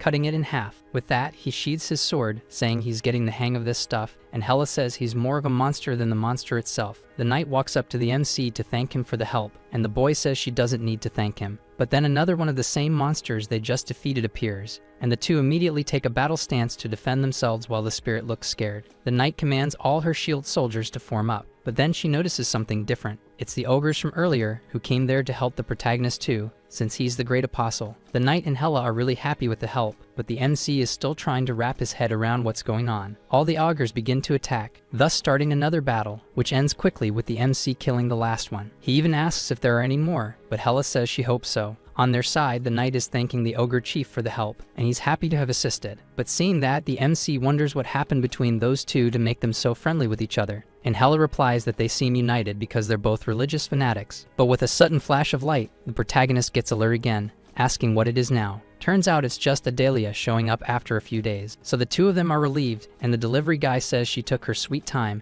and Hela bets she was just waiting for the battle to end. The girl ends up slipping because she was standing on one of the monsters, and the protagonist tells her to be careful. Poor thing lands all twisted on the ground, and the MC calls her clumsy while helping her up. He even says there's something in her hair, which makes her scream in surprise. With that, the two of them start laughing at Adelia, and the girl gets mad at them. The MC says she showed up just in time, and she gets sad, thinking he's already getting ready to leave. But he says that's not it, it's just that his brother made food for everyone. So sometime later, everyone is already sitting, eating, and drinking. Meanwhile, the three of them are watching the humans together with the orcs, and the protagonist says they make a great team. But Adelia says it's been a long time since that place was this peaceful. Only the MC says that's not strange. They've only been in this place for 2 days. Even so, it's nice to finally have a peaceful place, and Adelia agrees. But while the two of them are talking, one of the orcs seems to be giving a strange look to one of the human knights. Until later that night, when they start packing up all the used dishes and utensils. The protagonist even thanks Adelia for her help. But then an orc appears, calling out to the protagonist, who asks what he wants. The orc thanks him for the meal, saying that the food from the MC's kingdom is really good. The delivery guy is happy with the compliment, so the orc wishes him a good journey, saying they're leaving soon. But the MC calls out to him, and the orc lights up, asking if the protagonist really called him. Then the delivery guy asks what he really came for, because there's no way it was just to say the food was good. The orc tries to say it's nothing, but Adelia speaks up and tells him to be honest. So the orc says he'll tell the truth then. But the protagonist gets annoyed with Adelia because he knew the orc would make some kind of request, and she made him say it. The orc begins to explain that the land of the orcs is ruled by 3 different clans, and that a leader named Garam wants to start a war. And Adelia says she's heard that name before, claiming he might be the strongest orc in Orkland. The orc asks if on the way there they saw any abandoned territory, and the MC seems to remember one. He says he's not strong enough to defeat Garam, but thought maybe he'd be willing to talk to the protagonist. But the delivery guy asks why Garam would pay any attention to him, and the orc says that no follower would dare challenge him. So then the protagonist says that if he were truly powerful, not even he would dare make such a request. And he asks one last time what the orc wants from him, and the orc says he wants the protagonist to steal a magical necklace from Garam. With that, the delivery guy finally agrees to his request, but tells him to place a food order too. So after asking for 5 portions of pasta, the MC says he can leave now, and that he'll meet him again with the item. Adelia says that in the end, he really did agree to help the orc, and the protagonist says that either way, he owed him for the help. Then the head knight shows up asking if he's already leaving, and he says yes, since it's getting late. So the knight, completely cheerful, says she has the payment in her left hand and a bonus gift in her right, because according to a letter she received from the Archmage Vogue, she has to give a gift in addition to payment for the quality of the food. And the gift is a gem that's the main ingredient for the perfect blessing potion, and the MC says he's very grateful to her. She even wishes him a future full of divine blessings, and then the 3 of them say their goodbyes. Back at the cabin, the blonde girl looks at Hela, passed out from exhaustion, and says she seems to be in a deep sleep. But changing the subject, the protagonist asks about the thing he asked her to look into. She says she researched all potions with psychological effects,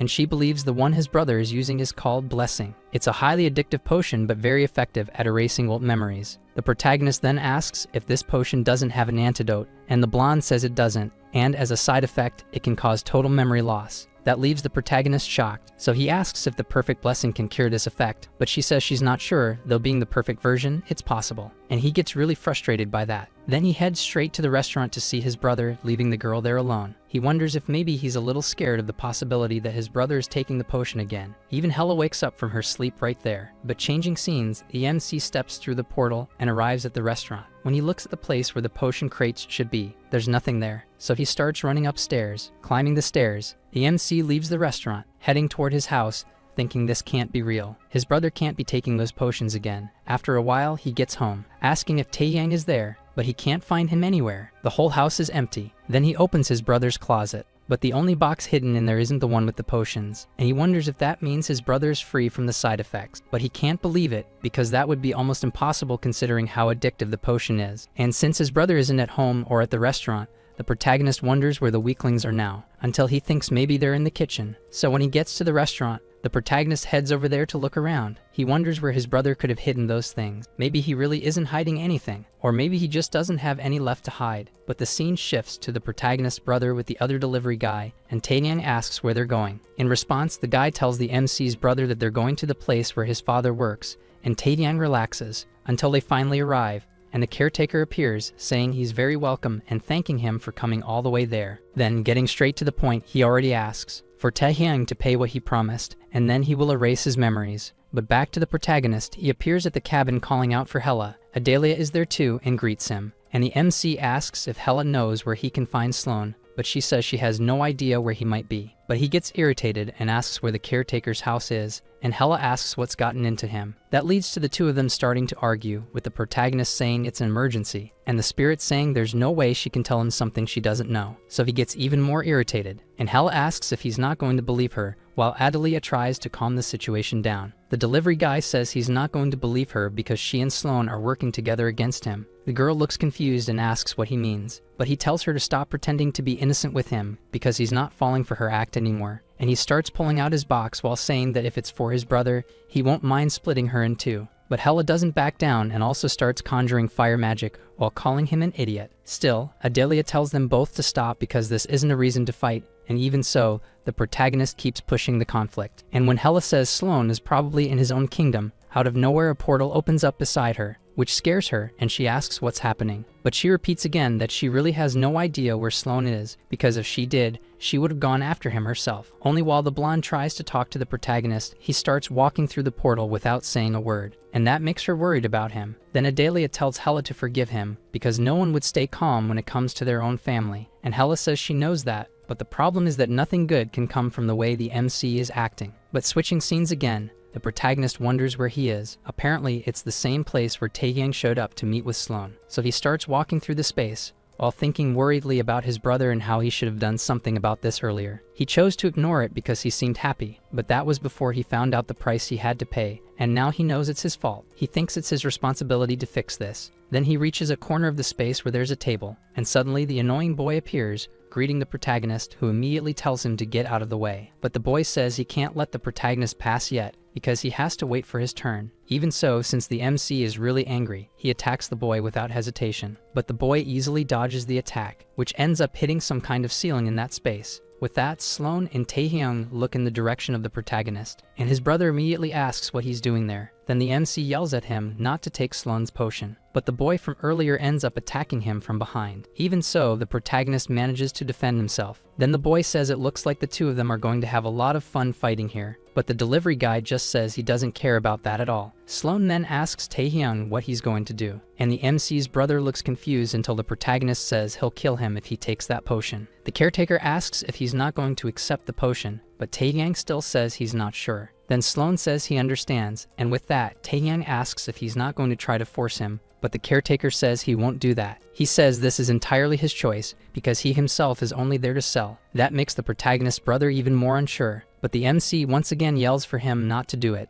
Yet that annoying kid is still there, saying that his client should be free to make his own choices. And the MC says that as his brother, he's free to stop him from making bad ones. That's when he attacks the kid, who barely dodges. The boy says that the protagonist's box gives him a great advantage, but he wonders if the protagonist is capable of doing more than just defending himself, if that's his only trait. The delivery guy is confused by this talk about traits. Then the boy says he's probably expecting too much from someone who hasn't even completed 10 deliveries properly. But right then, the delivery guy opens his box, and somehow the boy disappears from in front of him. Then he closes the delivery box, thinking that that kid was an idiot. Finishing his battle, he remembers that he doesn't have time to waste, and starts running toward his brother, yelling for him to drop that potion. But suddenly, a barrier appears and the MC crashes into it. He speaks to his brother, asking him to forget about that potion and come home with him, but Taehyung just apologizes. The delivery guy says they can try some other way to get that trauma out of his head, but Taehyung says he just wanted to help the protagonist because while the MC was out risking his life, he was stuck in the kitchen. And the delivery guy says he understands his brother, but then someone shows up behind him saying that that's enough already. Taehyung recognizes the man the moment he sees him. It's that elf-eared guy who was with the protagonist's brother before,